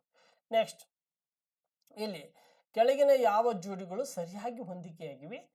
ಕೊಲ್ಲಿಗಳು, ಕಡಲ ತೀರದ ಹೆಸರುಗಳು, ಅವುಗಳಲ್ಲಿರುವ ಸ್ಥಳಗಳು. ಹಾಗಾದ್ರೆ ಇಲ್ಲಿ ಎಷ್ಟು ಜೋಡಿಗಳು ಸರಿ ಇದಾವೆಪ್ಪ ಅಂದ್ರ, ಒಂದನೇದ್ದು ಬೇಲಿಕೇರಿ ಅನ್ನೋದು ಕಾರವಾರ ದಕ್ಷಿಣ ಭಾಗದಲ್ಲಿ ಬರುತ್ತೆ, ಅಂಕೋಲ ಕಾರವಾರ ಬರಲ್ಲ, ಇದು ತಪ್ಪು. ಇದು ಏನದು ಬೇಲಿಕೇರಿ ಕಾರವಾರ ಬರುತ್ತಾ, ಇದು ತಪ್ಪಾತ್ಗಳೇ, ಇದನ್ನು ತಪ್ಪಾಗಬೇಕು. ಓಕೆ, 1, 2 ಇವೆರಡೂ ಕೂಡ ತಪ್ಪಾದ 2 ಜೋಡಿಗಳು ಮಾತ್ರ ಸರಿಯಾಗಿವೆ. 2 ತಪ್ಪಿದೆ, 2 ಸರಿ ಇದೆ. ನೋಡ್ರಿ, ಇಮೇಜ್ ಮಾಡಕ್ಕಾಗಲ್ಲ ಕಣ್ರಿ. ಕಾರವಾರದ ಉತ್ತರಕ್ಕಿದೆಯೋ, ಬಿಂಬ್ ಬೀಚ್ ಯಾವ ಭಾಗದಲ್ಲಿದೆ, ಬೇರಿಕೇರಿ ಬೀಚ್ ಯಾವ ಭಾಗದಲ್ಲಿದೆ, ಪಣಂದೂರು ಯಾವ ಭಾಗದಲ್ಲಿ ಇದೆ, ಅಂಕೋಲದಾಗ ಗಿತ್ತರ ಉತ್ತರ ದಕ್ಷಿಣ ಅಂತ ಹೆಂಗ್ ಗೊತ್ತಾಗತ್ತೆ? ಆ ರೇಂಜ್ ಓದ್ಬೇಕು. 2016ರಲ್ಲಿ ಒಂದು SDA ಕ್ವಶನ್ಸ್ ಕೇಳಿದ್ದಾರೆ. 2016ರಲ್ಲಿ SDA ಕ್ವಶನ್ಸ್ ಏನು ಕೇಳಿದ್ರಪ್ಪ ಅಂತಂದ್ರ, ಈ ನಮ್ಮ ಕಾಳಿ ನದಿ ಕೈಗಾ ಅಣಿದಿಸ್ತವರ ಎಡಕ್ಕಿದೆಯೋ ಬಲಕ್ಕಿದೆ ಅಂತ ಕೇಳ್ಯಾರ. ಎಡಕ್ಕಿದೆ. ಅದಕ್ಕೆ ನೀವೇನು ಮಾಡ್ಬೇಕು, ಮ್ಯಾಪ್ ರೀಡಿಂಗ್ ಮಾಡ್ಬೇಕು, ಓದ್ಬೇಕು. ಕಾಳಿ ನದಿ ಎಲ್ಲಿ ಬರುತ್ತೋ, ಹೆಂಗ್ ಹರಿತೈತಿ, ಹೆಂಗ್ ಹರಿದು ಹೋಗ್ತೈತಿ, ಅದ್ರ ವಿಶೇಷತೆಗಳು ಏನು, ಅವೆಲ್ಲ ಸಂಪೂರ್ಣವಾಗಿ ಸ್ನೇಹಿತರೆ ಸಂಪೂರ್ಣವಾಗಿ ಅಧ್ಯಯನ ಮಾಡಿದಾಗ ನೀವು ಕ್ವಶನ್ಸ್ಗಳು ಆನ್ಸರ್ ಮಾಡತ್ತೀರಿ. ಇಮೇಜ್ ಮಾಡೋಕ್ಕಾಗಲ್ಲ. ಕಾರವಾರ ಉತ್ತರ ದಕ್ಷಿಣ ಅಂತ ಕೊಟ್ಟಿದ್ದೀರಿ, ನೀವು ಏನು ಓದ್ತೀರಿ? ಸ್ಥಳಗಳು ಕೊಟ್ಟರೆ ಆನ್ಸರ್ ಮಾಡ್ಬೋದು. ಉತ್ತರ ದಕ್ಷಿಣ ಅಂತಂದಾಗ ಎಷ್ಟು ಓದಕ್ಕೆ ಸಾಧ್ಯನಾ? ಸೊ ಅರ್ಥ ಮಾಡ್ಕೋಬೇಕು. ನೆಕ್ಸ್ಟ್, LM ಸಿಂಘ್ವಿ ಸಮಿತಿ ಭಾಳ ಇಂಪಾರ್ಟೆಂಟ್. 1986ರಲ್ಲಿ ಬರುತ್ತೆ LM ಸಿಂಘ್ವಿ. ಈ ಸಮಿತಿ ಶಿಫಾರಸು ಏನು ಕೊಡುತ್ತಪ್ಪ? ಇದು ಪಂಚಾಯತಿ ರಾಜ್ ಸಂಬಂಧಪಟ್ಟಂತೆ ಬರುತ್ತೆ. ಓಕೆ, ಆದರೆ ಪಂಚಾಯತಿ ರಾಜ್ ಸಂಬಂಧಪಟ್ಟಂತೆ ಬಂದಂಥ ಕಮಿಟಿ, ಈ ಕಮಿಟಿ ಏನು ರಿಪೋರ್ಟ್ ಕೊಡ್ತಂದ್ರ, ಪಂಚಾಯತಿ ಸಂಸ್ಥೆಗಳಿಗೆ ಸಂವಿಧಾನಿಕ ಸ್ಥಾನಮಾನ ನೀಡುವುದು. ಪಂಚಾಯತಿ ಸಂಸ್ಥೆಗಳಿಗೆ ಸಂವಿಧಾನಿಕ ಸ್ಥಾನಮಾನ ನೀಡುವುದು ಇದರ ಕೆಲಸವಾಗಿರುತ್ತದೆ. ಹಾಗಾಗಿ ಬಹಳ ಇಂಪಾರ್ಟೆಂಟ್. ಹಾಗೆ ಈ ಕ್ವಶನ್ಸ್ ಏನಿದೆ ಎಲ್ ಎನ್ ಸಿಂಗ್ ಪಂಚಾಯತಿ ಸಂಬಂಧಪಟ್ಟಂತೆ ನೆಕ್ಸ್ಟ್ ಕ್ವಶನ್ಸ್ ಏನು ಕೇಳಿದಾರೆ ನೋಡ್ರಿ. ನೆಕ್ಸ್ಟ್ ಕ್ವಶನ್ಸ್ ಏನು ಕೇಳಿದಾರೆ ಅಂದ್ರೆ ನೋಡಿ, ಅದೇ ಕ್ವಶನ್ ಸಂಬಂಧಪಟ್ಟಂತೆ ಅಲ್ಲಿ ಆಪ್ಷನ್ಸ್ ಏನಿದೆ ಅಲ್ಲ, 3 ಹಂತದ ಪಂಚಾಯತಿ, ಇಲ್ಲಿ ಕ್ವಶನ್ಸ್ ಕೇಳಿದ್ದಾರೆ. ಅಲ್ಲಿ ಆಪ್ಷನ್ಸ್ ಕೊಟ್ಟಿದ್ದಾರೆ ಮೇಲ್ಗಡೆ, ಆ ಆಪ್ಷನ್ಸ್ ಏನು ಕೊಟ್ಟಿದ್ದಾರಲ್ಲ ಅದೇ ಆಪ್ಷನ್ಸ್ ಇಲ್ಲಿಗಿದೆ. ಕೆಳಗಿನ ಯಾವ ಸಮಿತಿಯು ಗ್ರಾಮೀಣ ಮತ್ತು ಸ್ಥಳೀಯ ಮಟ್ಟದಲ್ಲಿ 3 ಹಂತದ ಸರ್ಕಾರ ರಚನೆ ಶಿಫಾರಸುವನ್ನು ಮಾಡಿದ ಸಮಿತಿ ಯಾವುದಂದ್ರೆ ಬಲವಂತರಾಯ ಮೆಹ್ತಾ ಕಮಿಟಿ. 1957ರಲ್ಲಿ ಸ್ಥಾಪನೆ ಆಗುತ್ತೆ. 1977ರ ಅಶೋಕ್ ಮೆಹ್ತಾ. ಇದು 2 ಹಂತದಲ್ಲಿ ಮಾಡಿದರೆ ಬಲವಂತರಾಯ ಮೆಹ್ತಾ ಕಮಿಟಿ 1957ರಲ್ಲಿ ಮಾಡುತ್ತೆ. 1985ರಲ್ಲಿ GBK ರಾವ್ ಸಮಿತಿ ಬರುತ್ತೆ. 1986ರಲ್ಲಿ LM ಸಿಂಘ್ವಿ ಕಮಿಟಿ ಬರುತ್ತೆ. ಇವು 4 ಕಮಿಟಿಗಳು ಭಾರತದ ಪಂಚಾಯತಿ ರಾಜ್ ಸಂಬಂಧಪಟ್ಟಂತೆ ವಿಷಯಗಳ ಬಗ್ಗೆ ಅಧ್ಯಯನ ಮಾಡಕ್ಕೆ ಬಂದಂತ ಒಂದು ಕಮಿಟಿ ಆಗಿರುತ್ತದೆ ಅಂತ ಹೇಳಬಹುದು ಸ್ನೇಹಿತರೆ. ಹಾಗಾದ್ರೆ ಕ್ವಶನ್ ನಂಬರ್ 20 ಕ್ವಶನ್ ನಂಬರ್ 21 ಏನ್ ಹೇಳ್ತೈತಿ ನೋಡೋಣ. ಹಾಗಾದ್ರೆ ಕ್ವಶನ್ ನಂಬರ್ 21, ಈ ಕೆಳಗಿನ ಯಾವ ಒಂದು ಪರಿಸ್ಥಿತಿಯಲ್ಲಿ ಅನುಚ್ಛೇದ 2 ಆರ್ಟಿಕಲ್ 2ನೇ ಪ್ರಕಾರ ರಾಜ್ಯಪಾಲರು ರಾಜ್ಯ ಶಾಸನದಿಂದ ಅಂಗೀಕಾರವಾದ ಮಸೂದೆಯನ್ನು ರಾಷ್ಟ್ರಪತಿಯವರು ಪರಿಗಣನೆ ಕಾಯ್ದಿರಿಸುತ್ತಾರೆ. ಆರ್ಟಿಕಲ್ 200, ರಾಜ್ಯಪಾಲರು ರಾಜ್ಯ ಶಾಸನದಿಂದ ಅಂಗೀಕಾರವಾದ ಮಸೂದೆಯನ್ನು ರಾಷ್ಟ್ರಪತಿಯವರು ಪರಿಗಣನೆ ಕಳಿಬೇಕಾದ್ರೆ ಸಂವಿಧಾನ ನೋಡಿ, ಮಸೂದೆಯೇ ಸಂವಿಧಾನಾತ್ಮಕವಾಗಿರಿದ್ರೆ ಕಳಿಸ್ಬಹುದು. ಅದು ರಾಷ್ಟ್ರದ ಬಹುಸಂಖ್ಯಾತ ಹಿತದೃಷ್ಟಿಯಿಂದ ವಿರುದ್ಧವಾಗಿದ್ರೆ ಅದನ್ನು ಕಳಿಸ್ಬೋದು. ಆಮೇಲೆ ಪರೋಕ್ಷವಾಗಿ ರಾಜ್ಯ ನಿರ್ದೇಶಿತ ತತ್ವ ವಿರುದ್ಧವಾಗಿದ್ರೆ ಕಳಿಸ್ಬೋದು. ಪ್ರಧಾನಮಂತ್ರಿ ಸಲಹೆ ಮೇರೆಗೆ ಬರಲ್ಲ. ಇಲ್ಲಿ ನಮ್ಮ ರಾಷ್ಟ್ರಪತಿ ಸಲಹೆ ಮೇರೆಗೆ ಹೋಗ್ಬೋದು. ಅದು ಪ್ರಧಾನಮಂತ್ರಿ ಸಲಹೆ ಮೇರೆ ಇದು ತಪ್ಪಿದೆ. ಹಾಗಾಗಿ ABC ಸರಿ, ABC ಸರಿ, ABC ಡಿ ಇದಕ್ಕೆ ಸಂಬಂಧಪಟ್ಟಂತೆ ಡಿ ಸರಿಯಾಗಿದೆ. Next question number 22. ಹಾಗಾದ್ರೆ 22ನೇ ಕ್ವಶನ್ ಸೇರಿದೆ. ಸಂವಿಧಾನದ 73ನೇ ತಿದ್ದುಪಡಿ ಬಹಳ ಇಂಪಾರ್ಟೆಂಟ್. ಹೇಳಿನಿ ಆಗಲೇ ಪಂಚಾಯತಿ ಸಂಸ್ಥೆ 73ನೇ ತಿದ್ದುಪಡಿ ಸಂಬಂಧಪಟ್ಟಂತೆ 73ನೇ ಸಂವಿಧಾನ ತಿದ್ದುಪಡಿ ಸಂಬಂಧಪಟ್ಟಂತೆ ಲಕ್ಷಣಗಳು ಸಂಬಂಧಪಟ್ಟ ಕೆಳಿ ಹೇಳಿಗಳನ್ನು ಪರಿಗಣಿಸಿ. ಸಂವಿಧಾನದ 73ನೇ ತಿದ್ದುಪಡಿಗೆ ಸಂಬಂಧಪಟ್ಟಂತೆ ಪಂಚಾಯತಿ ರಾಜ್ ಸಂಬಂಧಪಟ್ಟಂತೆ ಇದೆ. ಹಾಗಾದ್ರೆ ಯಾವ ಸ್ಟೇಟ್ಮೆಂಟ್ ನೋಡೋಣ. ಪಂಚಾಯತಿ ರಾಜ್ ಸಂಸ್ಥೆಗಳು, ಪಂಚಾಯತಿ ರಾಜ್ಗೆ ಸಂವಿಧಾನಿಕ ಸ್ಥಾನಮಾನ ನೀಡುವುದು ರೈಟ್ ಇದೆ. ಪಂಚಾಯತಿ ರಾಜ್ ಸಂಸ್ಥೆಗಳಿಗೆ ಕಡ್ಡಾಯ ಚುನಾವಣೆ ನಡೆಸುವುದು ರೈಟ್ ಇದೆ. 3 ಹಂತದ ಪಂಚಾಯತಿಗಳು ರಾಜಸ್ಥಾನ ಸೃಷ್ಟಿ ರೈಟ್ ಇದೆ. ಆಮೇಲೆ ಪಂಚಾಯತಿ ಸಂಸ್ಥೆಗಳೇ ಮಹಿಳೆಯರಿಗೆ ಅಧ್ಯಕ್ಷರ ಸ್ಥಾನಗಳ ಮಹಿಳೆಯರಿಗಿದೆ. ಆಮೇಲೆ ಅಧ್ಯಕ್ಷರ ಪ್ರೆಸಿಡೆಂಟ್ ಮತ್ತು ಸ್ಥಾನಗಳಲ್ಲಿ 1/3 ಒದಗಿಸಲಿದೆ. ಇದು ರಾಗಿದೆ, ಇದಕ್ಕೆ ಒಪ್ಪಲ್ಲ. ಹಾಗಾಗಿ ABC ಸರಿ, ABC 3 ಸರಿ ಇದೆ, 4ನೇ ತಪ್ಪಿದೆ ಸ್ನೇಹಿತರೆ. ನೋಡಿ ಹೇಳ್ತೀನಿ, ಸಂವಿಧಾನದ ತಿದ್ದುಪಡಿಗಳ ಬಗ್ಗೆ ಪಕ್ಕಾ ಎಕ್ಸಾಮ್ ಕೇಳ್ತಾರೆ, ಓದ್ಕೊಳ್ರಿ. Question number 23. ಕ್ವಶನ್ ನಂಬರ್ 23 ಏನ್ ಹೇಳ್ತಂದ್ರ, ರಾಜ್ಯಪಾಲರಿಗೆ ಸಂಬಂಧಿಸಿದ ಈ ಕೆಳಗಿನ ಹೇಳಿಕೆಗಳನ್ನು ಪರಿಗಣಿಸಿ. ನೋಡಿ, ರಾಜ್ಯಪಾಲರಿಗೆ ಸಂಬಂಧಿಸಿದಂತೆ ಕೆಳಗಿನ ಹೇಳಿಕೆಗಳನ್ನು ಪರಿಗಣಿಸಿ. ರಾಜ್ಯಪಾಲರು ಸ್ಟೇಟ್ಮೆಂಟ್ ಕೊಟ್ಟಿದ್ದಾರೆ. ಇವರು ರಾಜೀನಾಮೆ ಪತ್ರವನ್ನು ರಾಜ್ಯದ ಮುಖ್ಯ ನ್ಯಾಯಾಧೀಶರಿಗೆ ಸಲ್ಲಿಸುತ್ತಾರೆ. ಅಲ್ಲ, ರಾಜೀನಾಮೆ ಯಾರಿಗೆ ಕೊಡ್ತಾರೆ? ರಾಷ್ಟ್ರಪತಿಗೆ ಕೊಡ್ತಾರೆ. ಇದು ತಪ್ಪು. ಹೌದಾ? 35 ವರ್ಷ ರೈಟು. ರಾಷ್ಟ್ರಪತಿ ರಾಜ್ಯಪಾಲರ ಪರಿಹಾರ ಮತ್ತು ಭತ್ಯೆ ಮತ್ತು ಸವಲತ್ತುಗಳು ರಾಷ್ಟ್ರಪತಿ ಕೊಡಲ್ರಿ, ಪಾರ್ಲಿಮೆಂಟ್ ಕೊಡುತ್ತೆ, ಸಂಸತ್ತು ಕೊಡುತ್ತೆ. ನೆಕ್ಸ್ಟ್, ಯಾವುದೇ ಇವರು ಕ್ರಿಮಿನಲ್ ಮೊಕದ್ದಮೆ ಸಾಧ್ಯವಿಲ್ಲ. ನೋಡಿ, ಇವರು ಯಾವುದೇ ಕ್ರಿಮಿನಲ್ ಮೊಕದ್ದಮೆ ಒಡಲು ಸಾಧ್ಯವಿಲ್ಲ. ಸೊ ಇದು ಸೈಟ್. ಹಾಗಾದ್ರೆ ಇಲ್ಲಿ ಏನು ಕೇಳ್ಯಾರ? ಇಲ್ಲಿ ಓದಬೇಕು. ಕೆಳಗಿನ ಯಾವವು ತಪ್ಪು ಹೇಳಿ ಕೇಳ್ಯಾವಿ. ಸೊ ಇನ್ ಕರೆಕ್ಟ್ ಕೇಳಿದಾನು, ಕರೆಕ್ಟ್ ಕೇಳಿಲ್ಲ. ಸೊ ಹಾಗೆ ಯಾವ ತಪ್ಪಪ್ಪ ಅಂತ ಕೇಳಿದಂದಗಳೇನೆ ಇಲ್ಲಿ ಯಾವ ತಪ್ಪಿದೆ ರೀ? ಎ ಮತ್ತು ಸಿ ತಪ್ಪಿದೆ ಸ್ನೇಹಿತರೆ. ಇದಕ್ಕೆ ಸಂಬಂಧಪಟ್ಟಂತೆ 1 ಆನ್ಸರ್ ಏನೋ 1. Next question number 24. Question number 24 ರಲ್ಲಿ ಕೆಳಗಿನ ಯಾವ ಜಿಲ್ಲಾಡಳಿತ ಕಾರ್ಯವಲ್ಲ? ಜಿಲ್ಲಾಡಳಿತ ಕಾರ್ಯ ಚುನಾವಣೆ ನಡೆಸುವುದಿದೆ, ಸಾರ್ವಜನಿಕರ ಕಲ್ಯಾಣ ಯೋಜನೆಗಳ ಅನುಷ್ಠಾನಗೊಳಿಸುವುದಿದೆ, ಕಾನೂನು ಸುವ್ಯವಸ್ಥೆ ಕಾಪಾಡುವುದು ಚುನಾವಣೆ ಜಿಲ್ಲಾಧಿಕಾರಿ ಕರ್ತವ್ಯ ಇದೆ. ಆದರೆ ವಿದೇಶಾಂಗ ನೀತಿಯ ನಿರ್ದೇಶ ಅಲ್ಲ. ಹಾಗಾಗಿ ಇದಕ್ಕೆ ಸರಿಯಾದದ್ದು 4. ವಿದೇಶಾಂಗ ನೀತಿ ನಿರ್ಧರಿಸುವುದು ಅಲ್ಲ, ಇದು ಚುನಾವಣೆ ಜಿಲ್ಲಾಡಳಿತದ ಕಾರ್ಯವಾಗಿರೋಲ್ಲ. ಹಾಗಾಗಿ ತೆಗಿಬೇಕು. ಈಜಿ ಕ್ವಶನ್ಸ್ ಆರಾಮಾಗಿ ಆಪ್ಷನ್ಸ್ ಓದಿದ್ರೆ ತೆಗೆದಾಕ್ಬೋದು. Question number 25. ಈ ಕ್ವಶನ್ ನಂಬರ್ 25 ಏನಪ್ಪಾ ಅಂತಂದ್ರ, ಈ ಕ್ವಶನ್ ನಂಬರ್ 25 ಸಂಬಂಧಪಟ್ಟಂತೆ ನೀವೇನು ಮಾಡ್ಬೇಕಂದ್ರೆ ಈ ಕ್ವಶನ್ಸ್ ಆನ್ಸರ್ ಮಾಡ್ಬೇಕು. ರಾಜ್ಯ ಸಚಿವರು ಸರಣಿ ಅಂದ್ರೆ ಈ ಪ್ರೆಸಿಡೆಂಟ್ ಆಫ್ ಇದು ಆರ್ಡರ್ ಆಫ್ ಪ್ರೆಸಿಡೆಂಟ್ ಬರ್ತಾರಲ್ಲ, ಈ ಆರ್ಡರ್ ಆಫ್ ಈ ಆರ್ಡರ್ ಆಫ್ ಪ್ರೆಸಿಡೆಂಟ್ ಅನ್ನೋ ಒಂದು ಲಿಸ್ಟ್ ಬರುತ್ತೆ. ಈ ಲಿಸ್ಟಲ್ಲಿ ಫಸ್ಟ್ ಏನು ಬರ್ತಾರ, ರಾಷ್ಟ್ರಪತಿ ಬರ್ತಾರೆ. ಎರಡನೇದ್ದು ಉಪರಾಷ್ಟ್ರಪತಿ ಬರ್ತಾರೆ. ಮೂರನೇದ್ದು ಸಾರಿ ರಾಷ್ಟ್ರಪತಿ ಉಪರಾಷ್ಟ್ರಪತಿ. ಮೂರನೇದು ರಾಜ್ಯಪಾಲರು. ನಾಲ್ಕನೇದು ಮಾಜಿ ಮೊದಲನೇದು ರಾಷ್ಟ್ರಪತಿ, ಎರಡನೇದು ಉಪರಾಷ್ಟ್ರಪತಿ, ಮೂರನೇದು ಪ್ರಧಾನಮಂತ್ರಿ, ನಾಲ್ಕನೇದು ಮಾಜಿ ರಾಷ್ಟ್ರಪತಿ, ಐದನೇದು ರಾಜ್ಯಪಾಲ, ಆರನೇದು ಮಾಜಿ ರಾಷ್ಟ್ರಪಾಲ ಏನಿದೆ. ಹಿಂಗೂ 7 ನಮ್ಗೆ ಭಾರತ ರತ್ನ ಪ್ರಶಸ್ತಿ, ಹಿಂಗೆ ಆರ್ಡರ್ ಲಿಸ್ಟ್ ಇದೆ. ತುಂಬ ಜನ ಬರ್ತಾರೆ. ಆ ಆರ್ಡರ್ ಲಿಸ್ಟನ್ನು ಸಂಪೂರ್ಣವಾಗಿ ತಿಳ್ಕೊಬೇಕು, ಅವಾಗ ಆನ್ಸರ್ ಮಾಡಕ್ಕೆ ಬರುತ್ತೆ. ಹಾಗಾಗಿ ಇದಕ್ಕೇನಂತಂದರೆ ಸರಿಯಾದದ್ದು 3 ನೋಡಿ. ಫಸ್ಟ್ ಯಾರು ಬರ್ತಾರೆ, ಬರುತ್ತೆ ಕಾರ್ಯದರ್ಶಿ ಬರ್ತಾನೆ. ಆಮೇಲೆ ಆದ್ಮೇಲೆ ಬಿ ಬರುತ್ತೆ, ಯಾರು ಬರ್ತಾರೆ. ಆಮೇಲೆ ಜಂಟಿ ಕಾರ್ಯದರ್ಶಿ ಬರ್ತಾರೆ. ಅದು ಆದ್ಮೇಲೆ ಸಿ ಬರುತ್ತೆ, ಯಾರು ಬರ್ತಾರೆ. ಆಮೇಲೆ ಜಂಟಿ ಕಾರ್ಯದರ್ಶಿ, ಈ ವಿಶೇಷ ಕಾರ್ಯದರ್ಶಿ ಆದ್ಮೇಲೆ ಜಂಟಿ ಕಾರ್ಯದರ್ಶಿ, ವಿಶೇಷ ಕಾರ್ಯದರ್ಶಿ ಜಂಟಿ ಆದ್ಮ್ಯಾಗ ಲಾಸ್ಟಿಗೆ ಅಧೀನ ಕಾರ್ಯದರ್ಶಿ ಬರ್ತಾರೆ. ಇಷ್ಟು ಕೂಡ ಗೊತ್ತಿರ್ಬೇಕು, ಅಧೀನ ಕಾರ್ಯದರ್ಶಿ. ಸೊ ಇದಕ್ಕೆ ಸಂಬಂಧಪಟ್ಟ ಪ್ರೆಸಿಡೆಂಟ್ ಆಫ್ ಲಿಸ್ಟ್ ತಗೊಳ್ರಿ. ಆರ್ಡರ್ ಆಫ್ ಪ್ರೆಸಿಡೆಂಟ್ ನೋಡ್ರಿ, ಎಲ್ಲ ಆದ್ಯತೆ ಕ್ರಮದಲ್ಲಿ ಬರೀರಿ ಅಂತ ಕೊಟ್ಟಿರ್ತಾನೆ. ಫಸ್ಟ್ ಯಾರು ಬರ್ತಾರೆ, ಭಾರತದ ರಾಷ್ಟ್ರಪತಿಗಳು ಫಸ್ಟ್, ಎರಡನೇದು ಉಪರಾಷ್ಟ್ರಪತಿಗಳು, ಮೂರನೇದು ಪ್ರಧಾನಮಂತ್ರಿ. ಇವರೆಲ್ಲ 4 ಹಿಂಗೆ ಲಿಸ್ಟ್ ಮಾಡ್ಕೊಂಡು ಹೊಡಿಬೇಕು. Next question number 26. ಮುಖ್ಯಮಂತ್ರಿಗಳ ವಿಧಾನಸಭೆಯಲ್ಲಿ ವಿಶ್ವಾಸ ಮತವನ್ನು ಕಳೆದುಕೊಂಡಾಗ ಏನಾಗುತ್ತದೆ? ಯಾವುದೋ ಒಂದು, ಈಗ ನೋಡಿ ಫಾರ್ ಎಕ್ಸಾಂಪಲ್ ಮುಖ್ಯಮಂತ್ರಿ ಇದ್ದಾನೆ, ಅವರು ವಿಶ್ವಾಸ ಮತ ಕಳೆದುಕೊಂಡ್ರೆ ಅವ್ರು ಏನು ಮಾಡ್ತಾರೆ, ಅವ್ರು ರಾಜೀನಾಮೆ ನೀಡಬೇಕು. ನೀಡಬೇಕು.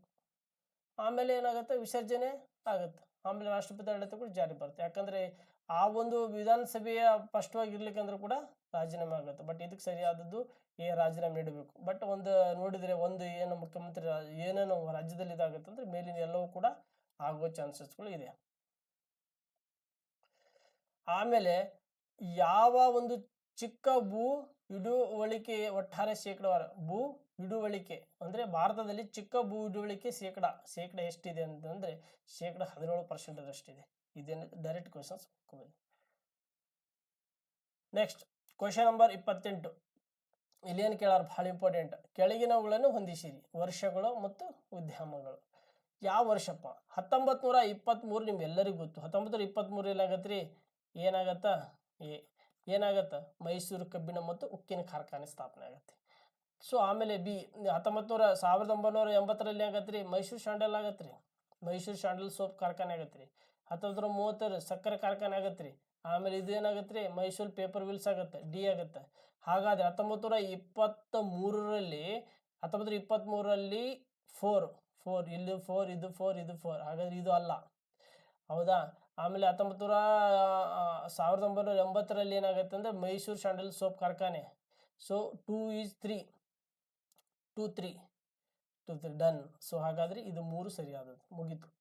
3 ಸರಿ, ಹೌದಾ? ಹಾಗಾಗಿ ಇದು ನೋಡ್ರಿ ತುಂಬ ಇಂಪಾರ್ಟೆಂಟ್. ಅದಕ್ಕೆ ಕೇಳಿದ್ರಿ ಮೈಸೂರು ಸಂಸ್ಥಾನಗಳು ಇವೆಲ್ಲ ಓದ್ಕೊಳ್ರಿ. ಕ್ವಶನ್ಸ್ಗಳು ಕೇಳಿದ್ದಾರೆ, ತುಂಬ ಎಕ್ಸಾಮ್ ಬಂದಿದೆ.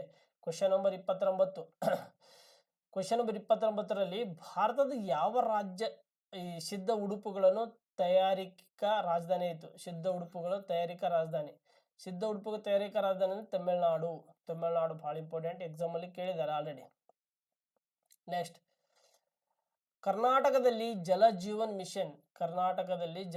ಮಿಷನ್ ಭಾಳ ಇಂಪಾರ್ಟೆಂಟ್. ಇದು 2019ರಲ್ಲಿ ಜಾರಿಗೆ ಬರುತ್ತೆ, 2024ರಲ್ಲಿ ಮತ್ತು ಪರಿಷ್ಕೃತವಾಗಿ ಇದು ಮಾಡ್ತಾರೆ. ಇದೇನಪ್ಪ ಅಂದ್ರೆ ಮನೆ ಮನೆಗೆ ಗಂಗೆ ಮತ್ತು ಸುರಕ್ಷಿತ ಮತ್ತು ಶುದ್ಧ ನೀರು ಎರಡೂ ಕೂಡ ಬರುತ್ತೆ. ಎ ಆ್ಯಂಡ್ ಬಿ ಎರಡೂ ಬರ್ಬೋದು. ಬಟ್ ಫಸ್ಟ್ ಇದು 75% ಏನಪ್ಪ ಅಂತಂದ್ರೆ ಇದು ಒಂದೇ ಆಪ್ಷನ್ಸ್ ಬರುತ್ತೆ, ಮನೆ ಮನೆಗೆ ಗಂಗೆ. ಇದು ಇಂಪಾರ್ಟೆಂಟ್. ಸುರಕ್ಷಿತ ಮತ್ತು ಶುದ್ಧ ನೀರು ಕೂಡ ಸಂಬಂಧಪಡುತ್ತೆ. ಕಿರು ನೀರಾವರಿ ಮತ್ತು ಮೇಲೆ ನೀವು ಎರಡೂ ಬರಲ್ಲ, ಹೌದಾ? ಸೊ ಹಾಗಾಗಿ ಮನೆ ಮನೆಗೆ ಗಂಗೆ ಕೂಡ ತುಂಬ ಇಂಪಾರ್ಟೆಂಟ್. ಇದಕ್ಕೆ 55% ಎಷ್ಟು ಏನು ಮಾಡ್ತೈತ್ರಿ, ವಾಟರ್ ಪ್ರತಿ ಮನೆಗೆ ಕಳಿಸುವಂಥದ್ದು. ಅದು ಗೊತ್ತಿರಿ. ಜಲಜೀವನ್ ಮಿಷನ್ ಬಗ್ಗೆ ಭಾಳ ಇಂಪಾರ್ಟೆಂಟ್, 2 ಕ್ವಶನ್ಸ್ ಕೇಳಿದ್ದಾರೆ, ಮುಂದೆ ಬರುತ್ತೆ. ಕೆಳಗಿನವುಗಳಲ್ಲಿ ಸರಿಯಾಗಿ ಹೊಂದಾಣಿಕೆಯಾಗದಿರುವುದು ನೋಡಿ, ಭಾಳ ಇಂಪಾರ್ಟೆಂಟ್. ಹೊಂದಾಣಿಕೆಯಾಗದಿರುವುದು ಭಾಳ ಇಂಪಾರ್ಟೆಂಟ್. ಯಾವುದು ಹೊಂದಾಣಿಕೆ ಇಲ್ಲ. ಸೊ ಮೊದಲ ಚುನಾವಣೆ ನೋಡಿ, ಮೊದಲ ಕರ್ನಾಟಕ ರಾಜ್ಯ ಹಣಕಾಸು ಆಯೋಗ ಡಾಕ್ಟರ್ ಜಿ ತಿಮ್ಮಯ್ಯ, ರೈಟ್ ಇದೆ. ಎರಡನೇ ಕರ್ನಾಟಕ ರಾಜ್ಯ ಹಣಕಾಸು ಆಯೋಗ KP ಸುರೇಂದ್ರನಾಥ್, ರೈಟ್ ಇದೆ. ಮೂರನೇ ಕರ್ನಾಟಕ ಆಯೋಗ, ಇದು ರಾಂಗ್ ಇಲ್ಲ, ಇದು ಐದನೇದು, ಇವು ಐದನೇದವ, ಬಟ್ ಇದು ರಾಂಗ್ ಇದೆ. ಇವನು ಕುಡ್ಗೇನ್ ಎ ಜಿ ಕುಡಿಗೇನ್ ಬರ್ತಾನೆ ರೀ, ಇವನ ಹೆಸರು ಏನಿದೆ ಎ ಜಿ ಕುಡಿಗೇನ್ ಬರ್ತಾನೆ. ನಾಲ್ಕನೇದು ಸಿ ಜಿ ಚಿನ್ನಸ್ವಾಮಿ, ನಾಲ್ಕನೇದು. ಇವು ಕರ್ನಾಟಕ ರಾಜ್ಯ ಹಣಕಾಸು ಆಯೋಗ ಇಲ್ಲಿವರೆಗೂ 5 ಇದೆ, ಲಿಸ್ಟ್ ಮಾಡ್ಕೊಳ್ಳಿ. 5ನೇದು ಅಂದ್ರೆ ನಾರಾಯಣ ಸ್ವಾಮಿ. ಇದರಲ್ಲಿ ಯಾವ್ದು ತಪ್ಪೈತೆ ಅಂತ ಕೇಳೋಣ. ಇವು 3 ಕರೆಕ್ಟ್, ತಪ್ಪಿರೋದು ಇದು ಒಂದೇ. ಹೌದಾ, ಹೊಂದಾಣಿಕೆ ಆಗಿದ್ರು, ಯಾವ್ದು ಹೊಂದಾಣಿಕೆ ಆಗಿದ್ದಿಲ್ಲ, ಕರೆಕ್ಟಾಗಿ ಯಾವ್ದು ಕರೆಕ್ಟ್ ಫಾಲೋ ಇಲ್ಲ ಅಂತಂದ್ರೆ 3ನೇ ಕರ್ನಾಟಕ ಹಣಕಾಸು ರಾಂಗ್ ಇದೆ. ನೆಕ್ಸ್ಟ್ ಲ್ಯಾಕ್ಟೋಸ್, ಇವುಗಳಿಗೆ ಸಂಬಂಧಪಟ್ಟಂತೆ. ಲ್ಯಾಕ್ಟೋಸ್ ಅನ್ನೋದು ನಮ್ಮದು ಹಾಲಿನಲ್ಲಿ ಇರುವಂಥದ್ದು. ಸುಕ್ರೋಸ್ಟು, ಲ್ಯಾಕ್ಟೋಸ್ಟು, ಪ್ರೋಕೋಸ್ಟು.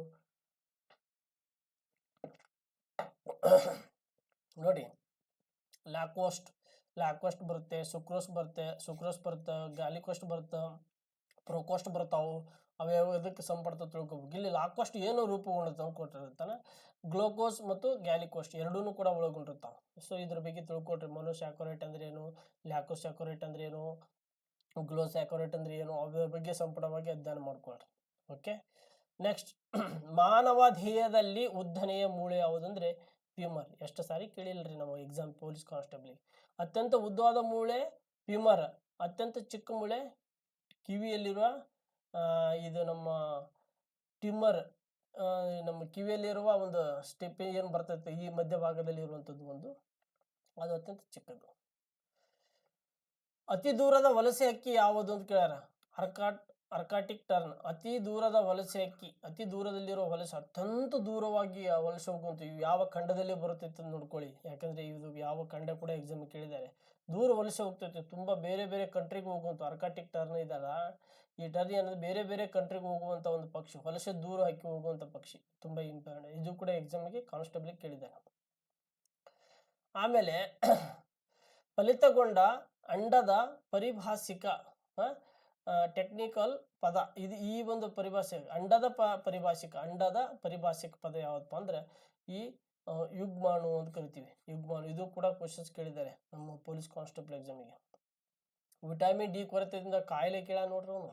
Vitamin D rickets, vitamin A, vitamin B, vitamin C, vitamin D, vitamin E, ಇವೆಲ್ಲ ಎಷ್ಟು ವಿಟಮಿನ್ಸ್ ಕೆ ವರೆಗೂ ಎಷ್ಟು ವಿಟಮಿನ್ಸ್ಗಳು ಯಾವ ರೋಗಕ್ಕೆ ಸಂಪಡ್ತಾವು, ಹರಡುವ ಲಕ್ಷಣಗಳು ಯಾವುವು, ಆಮೇಲೆ ಅದರ ಯಾವ ಒಂದು ರಾಸಾಯನಿಕ ವೈಜ್ಞಾನಿಕ ಹೆಸರು, ಇವೆಲ್ಲ ಒಂದು ಕಡೆ ಲಿಸ್ಟ್ ಮಾಡ್ಕೊಳ್ಳಿ. ಯಾಕಂದ್ರೆ ವಿಟಮಿನ್ ಡಿ ಕಾಯಿಲೆ ಕೇಳಿದ್ದಾನೆ. ಅವು ಯಾವುದಪ್ಪ ಅಂದ್ರೆ ಇದು ಆಸ್ತಿ ಮಾರ್ವೋಸ್ ಅಂತಂದ್ರೆ ಮೆಲಾಸಿಯಾ ಬಹಳ ಇಂಪಾರ್ಟೆಂಟ್. ಬಿ ಇದಕ್ಕೆ ಸಂಬಂಧ ವಿಟಮಿನ್ ಡಿ ಸಂಬಂಧಪಟ್ಟಂತೆ ಏನಂದ್ರೆ ಬಿ ಸರಿಯಾದದ್ದು ಗೊತ್ತಿರಲಿ. ನೋಡಿ ಇಲ್ಲಿ ನೋಡಿ, ಸಮರ್ಥನೆ ಮತ್ತು ಕಾರಣ ಕೇಳ್ಯಾರ. ಏನ್ ಕೇಳನ್ರಿ? ಸಮರ್ಥನೆ ಮತ್ತು ಕಾರಣಗಳು ಕೇಳ್ಯಾನ. ಇಲ್ಲಿ ಏನಂದ್ರೆ ಸಮರ್ಥನೆ ಮತ್ತು ಕಾರಣ. ಏನಪ್ಪ ಸಮರ್ಥನೆ? ಕರ್ನಾಟಕ ರಾಜ್ಯದ ಈ ಜಲ ಸಂಪತ್ತಿನ ಭೌಗೋಳಿಕ ಹಂಚಿಕೆ ಸ್ಪಷ್ಟವಾಗಿ ಸಮಾನತೆಯನ್ನು ಹೊಂದಿದೆ. ಸೊ ಅಸಮಾನತೆಯನ್ನು ಹೊಂದಿದೆ, ಸಮಾನತೆ ಅಲ್ಲ, ಅಸಮಾನತೆ. ಕರ್ನಾಟಕ ರಾಜ್ಯದ ಜಲ ಸಂಪತ್ತಿನ ಭೌಗೋಳಿಕ ಹಂಚಿಕೆಯು ಸ್ಪಷ್ಟವಾದ ಅಸಮಾನತೆಯನ್ನು ಹೊಂದಿದೆ. ರೈಟ್. ಪಶ್ಚಿಮಕ್ಕೆ ಹರಿಯುವ ನದಿಗಳು ರಾಜ್ಯದ ಒಟ್ಟು ಭೂಪ್ರದೇಶ 13.68% ಮಾತ್ರ ಆಕ್ರಮಿಸಿಕೊಂಡಿದ್ದು, ಆದರೆ ರಾಜ್ಯದ ಮೇಲ್ಮೈ ನೀರಿನ ಸಿಂಹದ ಪಾಲನ್ನು ಅಂದರೆ ಸುಮಾರು 58.3% ಹೊಂದಿದೆ. ಸೊ ಇಲ್ಲಿ ಏನಂತಂದ್ರೆ ಸಮರ್ಥನೆ ಸರಿಯಾಗಿದೆ, ಆದರೆ ಸಮರ್ಥನೆಗೆ ಕಾರಣಗಳು ವಿವರಣೆ ಸರಿಯಾಗಿಲ್ಲ. ಅಲ್ಲಿ ಏನು ಕೇಳೋಣ? ಕಾರಣಕ್ಕೆ ಅದಕ್ಕೆ ಸಂಬಂಧ ಇಲ್ಲ. ಹೌದಾ? ಸೊ ಅಲ್ಲಿ ಜಲ ಸಂಪತ್ತಿನ ಭಾಗ ಹಂಚಿಕೆ ಸ್ವಲ್ಪ ಅಸಮಾನತೆಯನ್ನು ಕೂಡೈತಿ, ಬಟ್ ಇಲ್ಲಿ ಪಶ್ಚಿಮ ರಿವರ್ಸ್ ಅಷ್ಟೇ ಕೇಳಿದಾನ, ಹಾಗಾಗಿ ಸಮರ್ಥನೆಗೆ ಕಾರಣ ಅಲ್ಲ. Next question number 38. ಕರ್ನಾಟಕದಲ್ಲಿ ಹರಿಯುವ ನದಿಗಳನ್ನು ಉತ್ತರದಿಂದ ದಕ್ಷಿಣಕ್ಕೆ ನೋಡಿ. ಕರ್ನಾಟಕ ರಾಜ್ಯ, ಈ ಕರ್ನಾಟಕ ರಾಜ್ಯಕ್ಕೆ ಸಂಬಂಧಪಟ್ಟಂತೆ ಇದ್ದಾಗ ಉತ್ತರದಿಂದ ದಕ್ಷಿಣಕ್ಕೆ ಇವೆಲ್ಲ ಕಾವೇರಿ ನಮ್ಮ ಕರಾವಳಿ ಭಾಗ, ಮಲೆನಾಡು ಭಾಗದಲ್ಲಿ ಇವತ್ತು ನೋಡಿ. ಫಸ್ಟ್ ಕಾಳಿ ಬರುತ್ತೆ, ಮೂರನೇದು ಕಾಳಿ ಬರುತ್ತೆ, ಬೆಡತಿ ಬರುತ್ತೆ, ಶರಾವತಿ ಬರುತ್ತೆ, ಉದ್ಯಾವರ ಬರುತ್ತೆ, ನೇತ್ರಾವತಿ ಬರುತ್ತೆ. ಫಸ್ಟ್ ಕಾಳಿ ಅಂದ್ರೆ ಉತ್ತರ ಕನ್ನಡ ಭಾಗದಲ್ಲಿ ಕಾಳಿ ಬರುವಂಥದ್ದು. ಹೌದಾ? ಫಸ್ಟ್ ಕಾಳಿಲಿದ್ದು ಮೂವ್ ಆಗುತ್ತೆ. ಸೊ ಇದಕ್ಕೆ ಸರಿಯಾದ ಏನಪ್ಪಾ ಅಂದ್ರೆ 3 ಗೊತ್ತಿರಲಿ. ನೆಕ್ಸ್ಟ್, ಇದು ಕೆರೆಗಳು ಕೊಟ್ಟೆ. ಕೆರೆಯ ಹೆಸರು ಮತ್ತು ನದಿ ಯಾವ ಯಾವ ನದಿಗೆ ಅಡ್ಡಲಾಗಿ ಎಂದು ಹೊಂದಿಸಿ ಬರೆಯಿರಿ. ಪಟ್ಟಿ 1 ಪಟ್ಟಿ 2 ಯಾವ ಸರಿ ಇದೆ. ಈ ಕೆಳಗಿನ ಯಾವ ಸರಿಯಾದ ಒಂದು ಉತ್ತರಗಳು ಆಯ್ಕೆ ಮಾಡಿ ಕೊಟ್ಟಾನೆ, ಜೋಡಿಗಳು ಕೊಟ್ಟಾನೆ. ಶಾಂತಿ ಸಾಗರ ಹರಿದ್ರ ನದಿ ಸರಿ, ಮತ್ತು ತೊಣ್ಣೂರು ಕೆರೆ ಯಾದವ ನದಿ ಸರಿ, ಅಯ್ಯಾರ ಕೆರೆ ರಾಂಗ್, ಇದು ವೇದ ನದಿಗೆ ಸಂಬಂಧಪಟ್ಟಂತ ಬರುತ್ತೆ. ಮಗದ ಕೆರೆ ಕೋಮುದಾವತಿ ರೈಟ್. ಇಲ್ಲಿ 3 ಸರಿಯಾಗಿದೆ.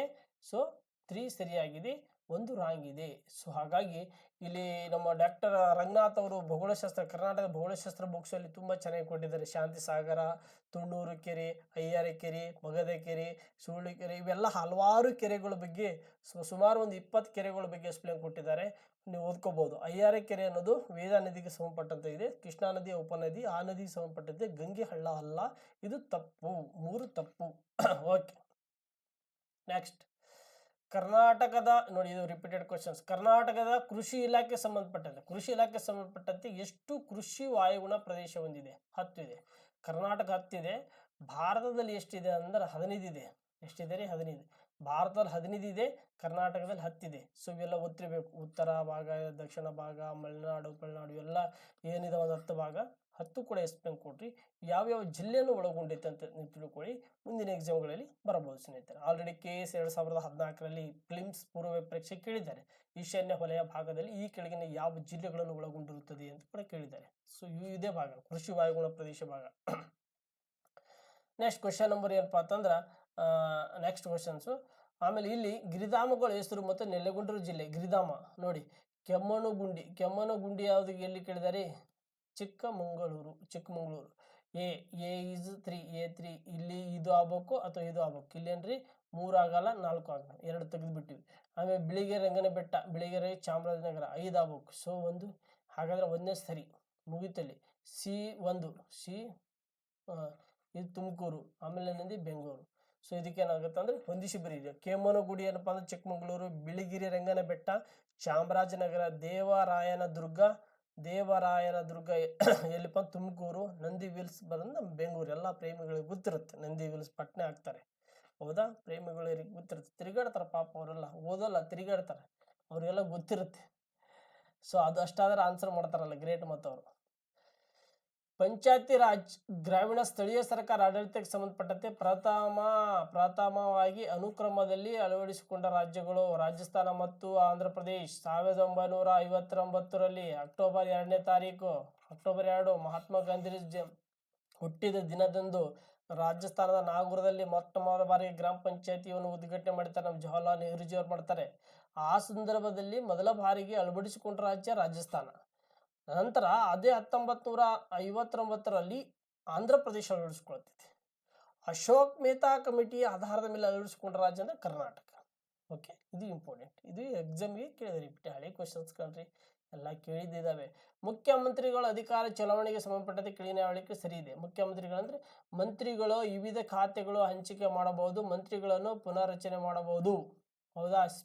ಸ್ಪೀಕರ್ ಶಿಫಾರಸು ಬರಲ್ಲ, ರಾಜ್ಯಪಾಲರು ಇದು ರಾಂಗು, ಮಂತ್ರಿ ರಾಷ್ಟ್ರಪತಿರು ಇದನ್ನು ಬರಲ್ಲ, ಭಿನ್ನಾಭಿಪ್ರಾಯ ಮುಖ್ಯಮಂತ್ರಿಗಳು ರಾಜೀನಾಮೆ ಕೊಡುವಂತಲ್ಲ ಇದನ್ನು ಬರಲ್ಲ, ಎಲ್ಲ ಬರಲ್ಲ. ಬಟ್ ಇದೇನದ, ಮಂತ್ರಿಗಳು ವಿವಿಧ ಖಾತೆಗಳು ಹಂಚಿಕೆ ಮಾಡುವ ಕೆಲಸ ಇದೆ, ಮಂತ್ರಿಗಳನ್ನು ಪುನರ್ರಚನೆ ಮಾಡುವಂತ ಕೆಲಸ ಕೂಡ ಇವ್ರದಿದೆ. ಯಾವ್ದು? ಮುಖ್ಯಮಂತ್ರಿಗಳು, CM ಅವ್ರದ್ದು ಕೆಲಸ, ಹೌದಾ? ಆರ್ಟಿಕಲ್ 164(1) ಏನಿದೆ. ನೆಕ್ಸ್ಟ್, ಲೀಚು ಒಂದು ಪ್ರಾಣಿ. ಲೀಚು ಅಂದ್ರೆ ಈ ರಕ್ತಹಾರಿ ಪ್ರಾಣಿ. ರಕ್ತ ಅಂದ್ರೆ ಇದು ಲೀಚ್ ಅಂದ್ರೆ ಏನ್ ಗೊತ್ತಾ? ಈ ಜಿಗಣೆ ಒಂದು ಸಾರಿ ಮೈಯಾಗಿ ಏನಾದ್ರು ಅಟ್ಯಾಕ್ ಆತಂದ್ರ ಎಲ್ಲ ರಕ್ತಗಳು ಹಿರ್ಕೋತೈತಿ ಮನುಷ್ಯ. ಲೀಚ್ ಅಂದ್ರೆ ಹೊಡೆದ್ ನೋಡ್ರಿ ಫೋನಲ್ಲಿ, ರಕ್ತಗಳು ಮನುಷ್ಯ ಎಲ್ಲ ನಮ್ಮ ಹರಿದು ಕೊಡುವಂತ ಒಂದು ಪ್ರಾಣಿ ಅದು ಲೀಚ್. ಮರುಭೂಮಿ ಭಾಗ ಅಲ್ಲಿ ಏನೋ ಇರ್ತೈತಿ, ಅದು ನಮ್ಗೆ ಕೂಡ ಗೊತ್ತಿರುತ್ತೆ. ಲೀಚ್ ಅನ್ನೋದು ರಕ್ತಹಾರಿ ಪ್ರಾಣಿ, ಬಹಳ ಇಂಪಾರ್ಟೆಂಟ್. ನೋಡಿ, ಏಷ್ಯಾದ ಅತಿ ದೊಡ್ಡ ಜಾನುವಾರು ಅಭಿವೃದ್ಧಿ ತರಬೇತಿ ಕೇಂದ್ರ ಸಂಶೋಧನೆ ಎಲ್ಲಿದೆ ಅಂತಂದ್ರೆ ಹರಿಯಾಣ ರಾಜ್ಯ. ನೋಡಿ, ದನ, ಕರ, ಎಮ್ಮೆ, ಇವೆಲ್ಲ ಅಂದ್ರೆ ಎಲ್ಲ ಸೇರಿದೆ ಜಾನುವಾರು ವಂಶಾಭಿವೃದ್ಧಿ ತರಬೇತಿ ಮತ್ತು ಸಂಶೋಧನಾ ರಿಸರ್ಚ್ ಇನ್ಸ್ಟಿಟ್ಯೂಟ್ ಇರೋದು ಎಲ್ಲಿಪ್ಪ ಅಂದ್ರೆ ಹರಿಯಾಣ ಸ್ಟೇಟ್ ಅಲ್ಲಿ. ಅದು ಗೊತ್ತಿರಬೇಕು. ಡೈರೆಕ್ಟ್ ಕ್ವಶನ್ಸ್ ರಿಪೀಟೆಡ್ ಕೇಳಿದ್ದಾರೆ.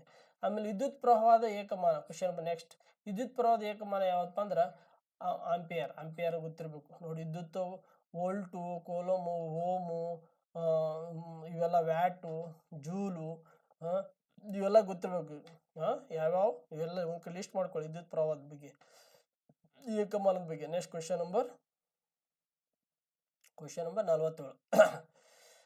ಸೌರಮಂಡಲದ ಅತ್ಯಂತ ದೊಡ್ಡ ಉಪಗ್ರಹ ಗ್ಯಾನಿಮೇಡ್. ರಿಪೀಟೆಡ್ ಕ್ವಶನ್ಸ್ ರೀ. 1610 ಪ್ಯಾರಿಸ್ಕೋಪ್ ಆಧಾರದ ಮ್ಯಾಗ ಗೆಲಿಲಿಯೋ ಏನು ಮಾಡ್ತಾನ್ರಿ, ಮೊಟ್ಟ ಮೊದಲ ಬಾರಿಗೆ ಗ್ರಹದ 4 ಉಪಗ್ರಹಗಳು ಕಂಡಿಡ್ತಾರೆ.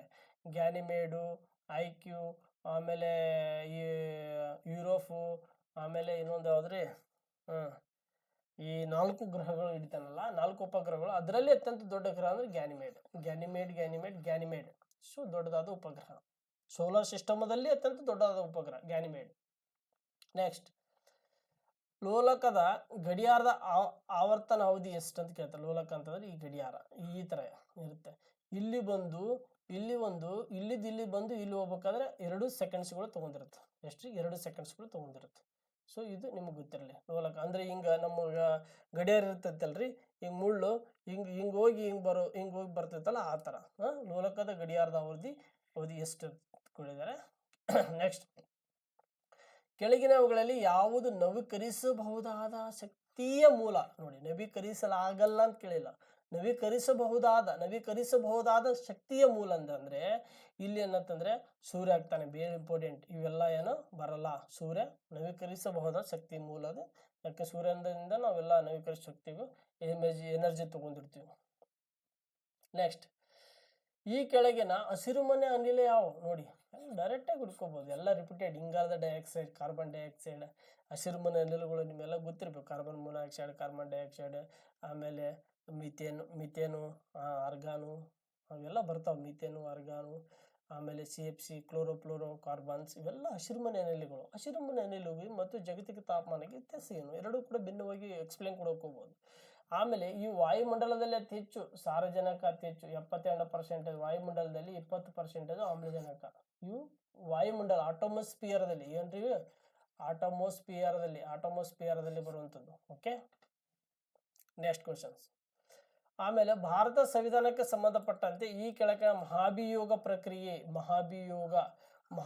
ಪ್ರಕ್ರಿಯೆ ಮೂಲಕ ಹುದ್ದೆಯಿಂದ ವಜಾಗೊಳಿಸುವಂತಿಲ್ಲ. ನೋಡಿ, 61ನೇ ಒಂದು ವಿಧಿ ಆಧಾರದ ಮೇಲೆ ಮಹಾಭಿಯೋಗ ಪ್ರಕ್ರಿಯೆಯನ್ನು ಇದು ಮಾಡ್ತೀವಿ, ಮಹಾಭಿಯೋಗ. ಆದರೆ ಈ ಇಂಪೀಚ್ಮೆಂಟ್ ಅನ್ನೋದು ಹೊಡಿಸ್ಬೇಕಾದ್ರೆ ಯಾರ್ಯಾರು ವಿರುದ್ಧ ಹೊಡಿಸ್ಬೋದು.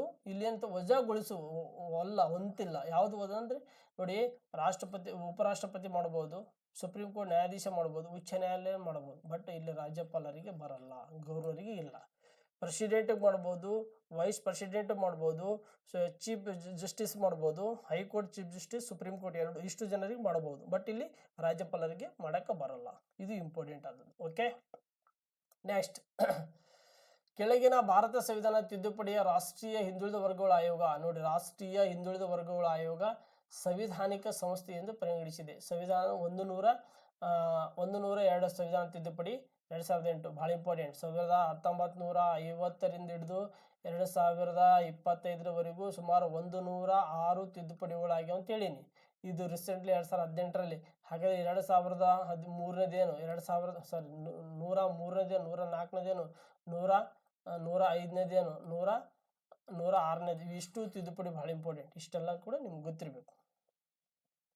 ನೆಕ್ಸ್ಟ್, ಕೆಳಗಿನವುಗಳಲ್ಲಿ ಭಾರತ ಮತ್ತು ಮಾಲ್ಡೀವ್ಸ್ ನಡುವಿನ ಜಂಟಿ ಮಿಲಿಟರಿ ವ್ಯಾಯಾಮ ಯಾವುದು? ಭಾರತ ಮತ್ತು ಮಾಲ್ಡೀವ್ಸ್ ನಡುವಿನ ಜಂಟಿ ಮಿಲಿಟರಿ ವ್ಯಾಯಾಮ ಯಾವಪ್ಪ ಅಂದ್ರೆ ಇಲ್ಲಿ ವರುಣ ಬರಲ್ಲ, ಗರುಡ ಬರಲ್ಲ, ಇಂದ್ರ ಬರಲ್ಲ, ಶಕ್ತಿ ಬರಲ್ಲ. ಯಾಕೆ? ಇಂದ್ರ ರಷ್ಯಾ, ಶಕ್ತಿ ನಮ್ಮ ಫ್ರಾನ್ಸ್, ಗರುಡ ಫ್ರಾನ್ಸ್, ಆಮೇಲೆ ವರುಣ ಕೂಡ ಇಂಡೋನೇಷಿಯನ್ ಇದೆ. ಇಷ್ಟೆಲ್ಲ ಏನಂದ್ರೆ ಬೇರೆ ದೇಶದಿದೆ. ಭಾರತ ಮತ್ತು ಮಾಲ್ಡೀವ್ಸ್ ಇಲ್ಲ. ಹಾಗಾಗಿ ಈ ಮೇಲಿನ ಹೇಳಿಕೆಗಳಲ್ಲಿ ಎಷ್ಟು ಸರಿಯಾಗಿದೆ ಅಂತ ಹೇಳಿದ್ರೆ ಮೇಲಿನ ಯಾವುದೂ ಕೂಡ ಸರಿ ಇಲ್ಲ. ಮೇಲಿನ ಯಾವುದೂ ಕೂಡ ಸರಿಯಲ್ಲ.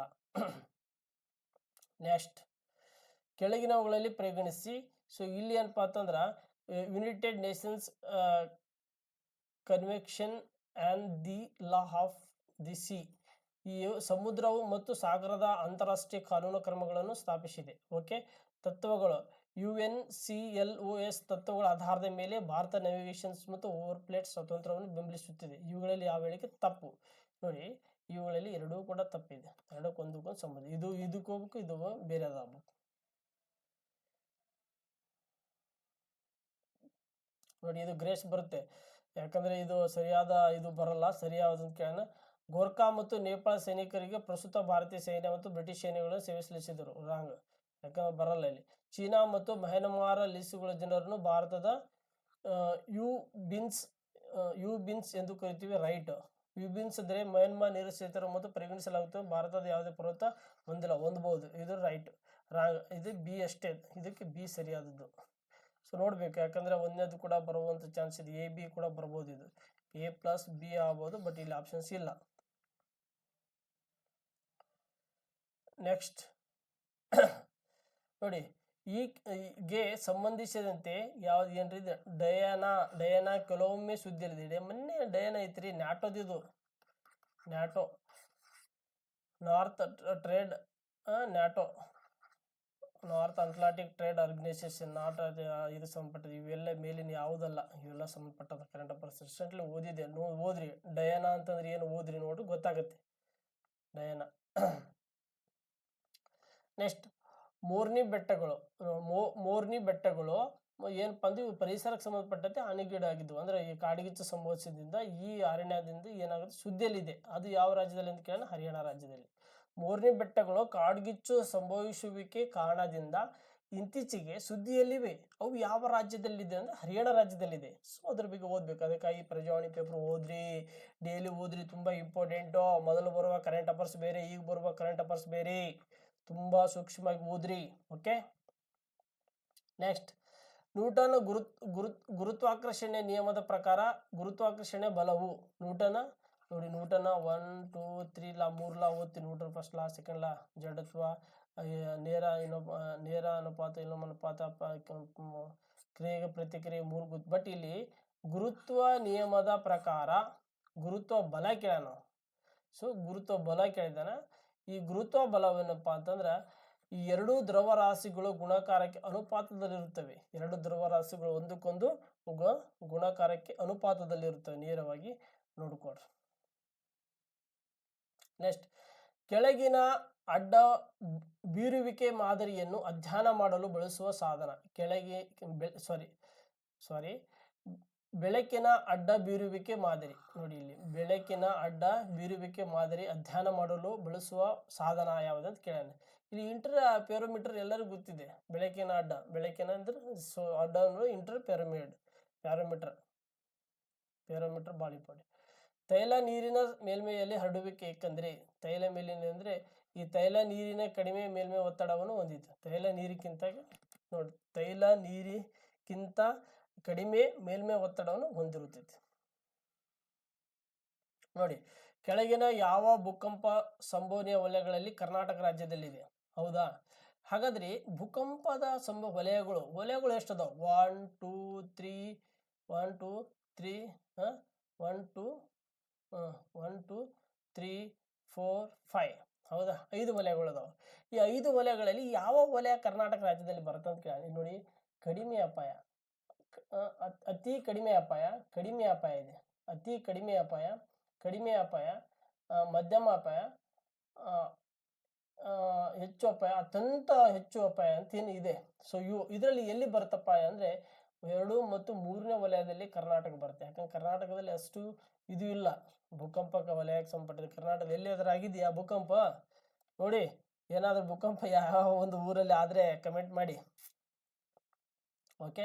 ಇದು ನೋಡಿ, ಭೂಕಂಪ ಅಂದಾಗ ನೆನಪು ಬಂತು. ಇದು ಟಾಪಿಕ್ ತುಂಬಾ ಇಂಪಾರ್ಟೆಂಟ್. ಭೂಕಂಪ ಅಂದ್ರೆ ಏನು, ಭೂಕಂಪ ಬಗ್ಗೆ ಅಧ್ಯಯನ ಮಾಡೋ ಶಾಸ್ತ್ರಕ್ಕೆ ಏನೆಂದು ಕರಿತೀವಿ, ಭೂಕಂಪ ಕಾರಣಗಳೇನು, ಭೂಕಂಪದಿಂದ ಪರಿಣಾಮ ಏನಾಗುತ್ತೆ, ಭೂಕಂಪದ ಅಲೆಗಳು ಎಷ್ಟದಾವ, ಪ್ರಥಮ, ದ್ವಿತೀಯ, ತೃತೀಯ ಅಲೆಗಳು, ಎಲ್ಲ ಅಲೆಗಳು, ಭೂಕಂಪ ಮಾಪನ ಕೇಂದ್ರಗಳು ಎಲ್ಲಿದ್ದಾವು, ಇವೆಲ್ಲ ತಿಳ್ಕೊಬೇಕು. ಪದೇ ಪದೇ ಭೂಕಂಪ ಆಗ್ತಾವ. ಅದು ಕರೆಂಟ್ ಅಫೇರ್ಸ್ ಲಿಂಕ್ ತಗೋಬೇಕು. ಅವೆಲ್ಲ ತಗೊಂಡು ಓದ್ಬೇಕ್ರಿ. ಓದಿದಾಗ ಮಾತ್ರ ನೀವು ಮುಂದೆ ಎಕ್ಸಾಮ್ ಜಾಬ್ ತಗೋತೀರಿ, ಇಲ್ಲಕಂತ ತಗೊಳ್ಳಲ್ಲ. ಇಡೀ ಕರ್ನಾಟಕ ರಾಜ್ಯ ಕೆಳಗಿನ ಯಾವ ಸ್ಥಳ ಸ್ವರೂಪವಾಗಿ ಹೊಂದಿದೆ ಅಂತ ಯವನ ವ್ಯವಸ್ಥೆ ಹಂತದ ಮೂಲ್ಯದ. ಅಂದ್ರೆ ಇವನ್ನೆಲ್ಲ ಗೊತ್ತಿದೆ. ಸ್ಟೇಜ್ ಟೋಪೋಗ್ರಾಫಿ ಅಂದ್ರೆ ಇದು ಮೆಚೂರ್ ಟೋಪೋಗ್ರಾಫಿ ಅಂದ್ರೆ ಯವನ ವ್ಯವಸ್ಥೆ ಹಂತದ ಸ್ವರೂಪವಾಗಿರ್ತೈತೆ. ನೋಡ್ರಿ, ನೆಕ್ಸ್ಟ್ ಕ್ವಶನ್ಸ್. 64ನೇ ಕ್ವಶನ್ಸು. ಸಮರ್ಥನೆ ಮತ್ತು ಕಾರಣ ಎರಡು ಕೊಟ್ಟಾನ. ಕರ್ನಾಟಕ ರಾಜ್ಯ ಎರಡು ಮಾನ್ಸೂನ್ ನಾಡು ಎಂದು ವಿವರಿಸಲಾಗುತ್ತದೆ. ಓಕೆ, ಒಂದು ಅರಬ್ಬಿ ಇನ್ನೊಂದು ಬಂಗಾಳ, ಎರಡು.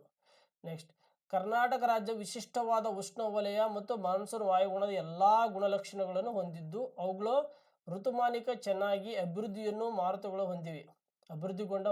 ಹೊಂದಿದೆ. ನೋಡಿ, ಕರ್ನಾಟಕ ರಾಜ್ಯ ವಿಶಿಷ್ಟವಾದ ಉಷ್ಣವಲಯದ ಮಾನ್ಸೂನ್ ವಾಯುಗುಣ. ಹೌದಾ, ಇಲ್ಲಿ ಏನಪ್ಪ ಅಂತ ಸಮರ್ಥನೆ ಮತ್ತು ಕಾರಣ ಎರಡು ಸರಿ ಇದೆ. ಸಮರ್ಥನೆ ಕಾರಣ ಎರಡು ಕೂಡ ಇದೆ, ಯಾಕಂದ್ರೆ ಅಲ್ಲಿ ಎರಡು ಮಾನ್ಸೂನ್ ಅದಕ್ಕೆ ಸಂಬಂಧಪಟ್ಟಂತೆ ರೀಜನ್ ಇದೆ. ಸೊ ಎರಡು ಸರಿ ಅದು.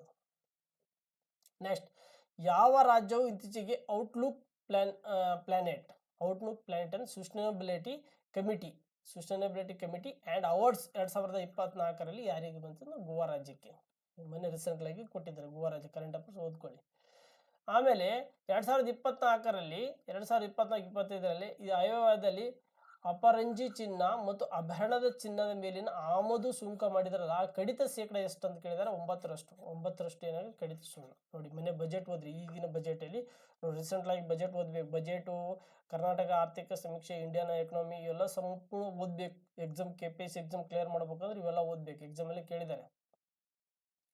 ನೆಕ್ಸ್ಟ್, ಯಾವ ವರ್ಷದಲ್ಲಿ ಭಾರತ ಸರ್ಕಾರವು ಭಾರತದ ಕೈಗಾರಿಕಾ ಅಭಿವೃದ್ಧಿ ಬ್ಯಾಂಕ್ ADBI ಸಂಪೂರ್ಣ ಸ್ವಾಮ್ಯದ ಅಂಗ ಸಂಸ್ಥೆಯಾಗಿ ಭಾರತದ ಸಣ್ಣ ಕೈಗಾರಿಕಾ ಅಭಿವೃದ್ಧಿ ಬ್ಯಾಂಕ್ SIDBI ನ ಸಂಸತ್ತಿನ ವಿಶೇಷ ಕಾಯ್ದೆಯಾಗಿ ಅಂಗೀಕರಿಸಲಾಯಿತು? ಅಂದ್ರೆ ಏಪ್ರಿಲ್ 2, 1990 ಆಗುತ್ತೆ. ಏಪ್ರಿಲ್ ಮಂತಲ್ಲಿ ನೋಡಿ, ಇಲ್ಲಿ 1990 ಏಪ್ರಿಲ್ ಮಂತಲ್ಲಿ, ಅಂದ್ರೆ ಮಂತ್ ಕೂಡ ಇಂಪಾರ್ಟೆಂಟ್. 1990.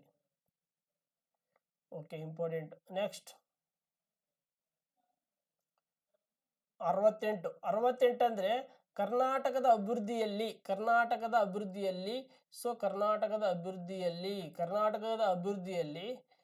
ಮಾಹಿತಿ ತಂತ್ರಜ್ಞಾನ ಕೈಗಾರಿಕೆ ಪಾತ್ರ. ನೋಡಿ, ಅಪಾಯದ ಉದ್ಯೋಗಾವಕಾಶಗಳ ಸೃಷ್ಟಿ, ಅಮೂಲ್ಯ ವಿದೇಶೀಯ ವಿನಿಮಯಗಳ ಗಳಿಕೆ, ಆರ್ಥಿಕತೆ ಆಧುನೀಕರಣ, ಹೂಡಿಕೆ ವೃದ್ಧಿ, ವರಮಾನ ಗಳಿಕೆ, ಆಡಳಿತ ಸುಧಾರಣೆ, ಈ ಥರ ಕೈಗಾರಿಕೆಗಳ ಸೇವೆ, ರಾಜ್ಯದ ಹೆಸರು ಮತ್ತು ಪ್ರಸಿದ್ಧಕ್ಕೂ ಕೀರ್ತಿ ಸಿಗುತ್ತದೆ. ಈಗಲೇ ಸರಿಯಾದ ಉತ್ತರಗಳು.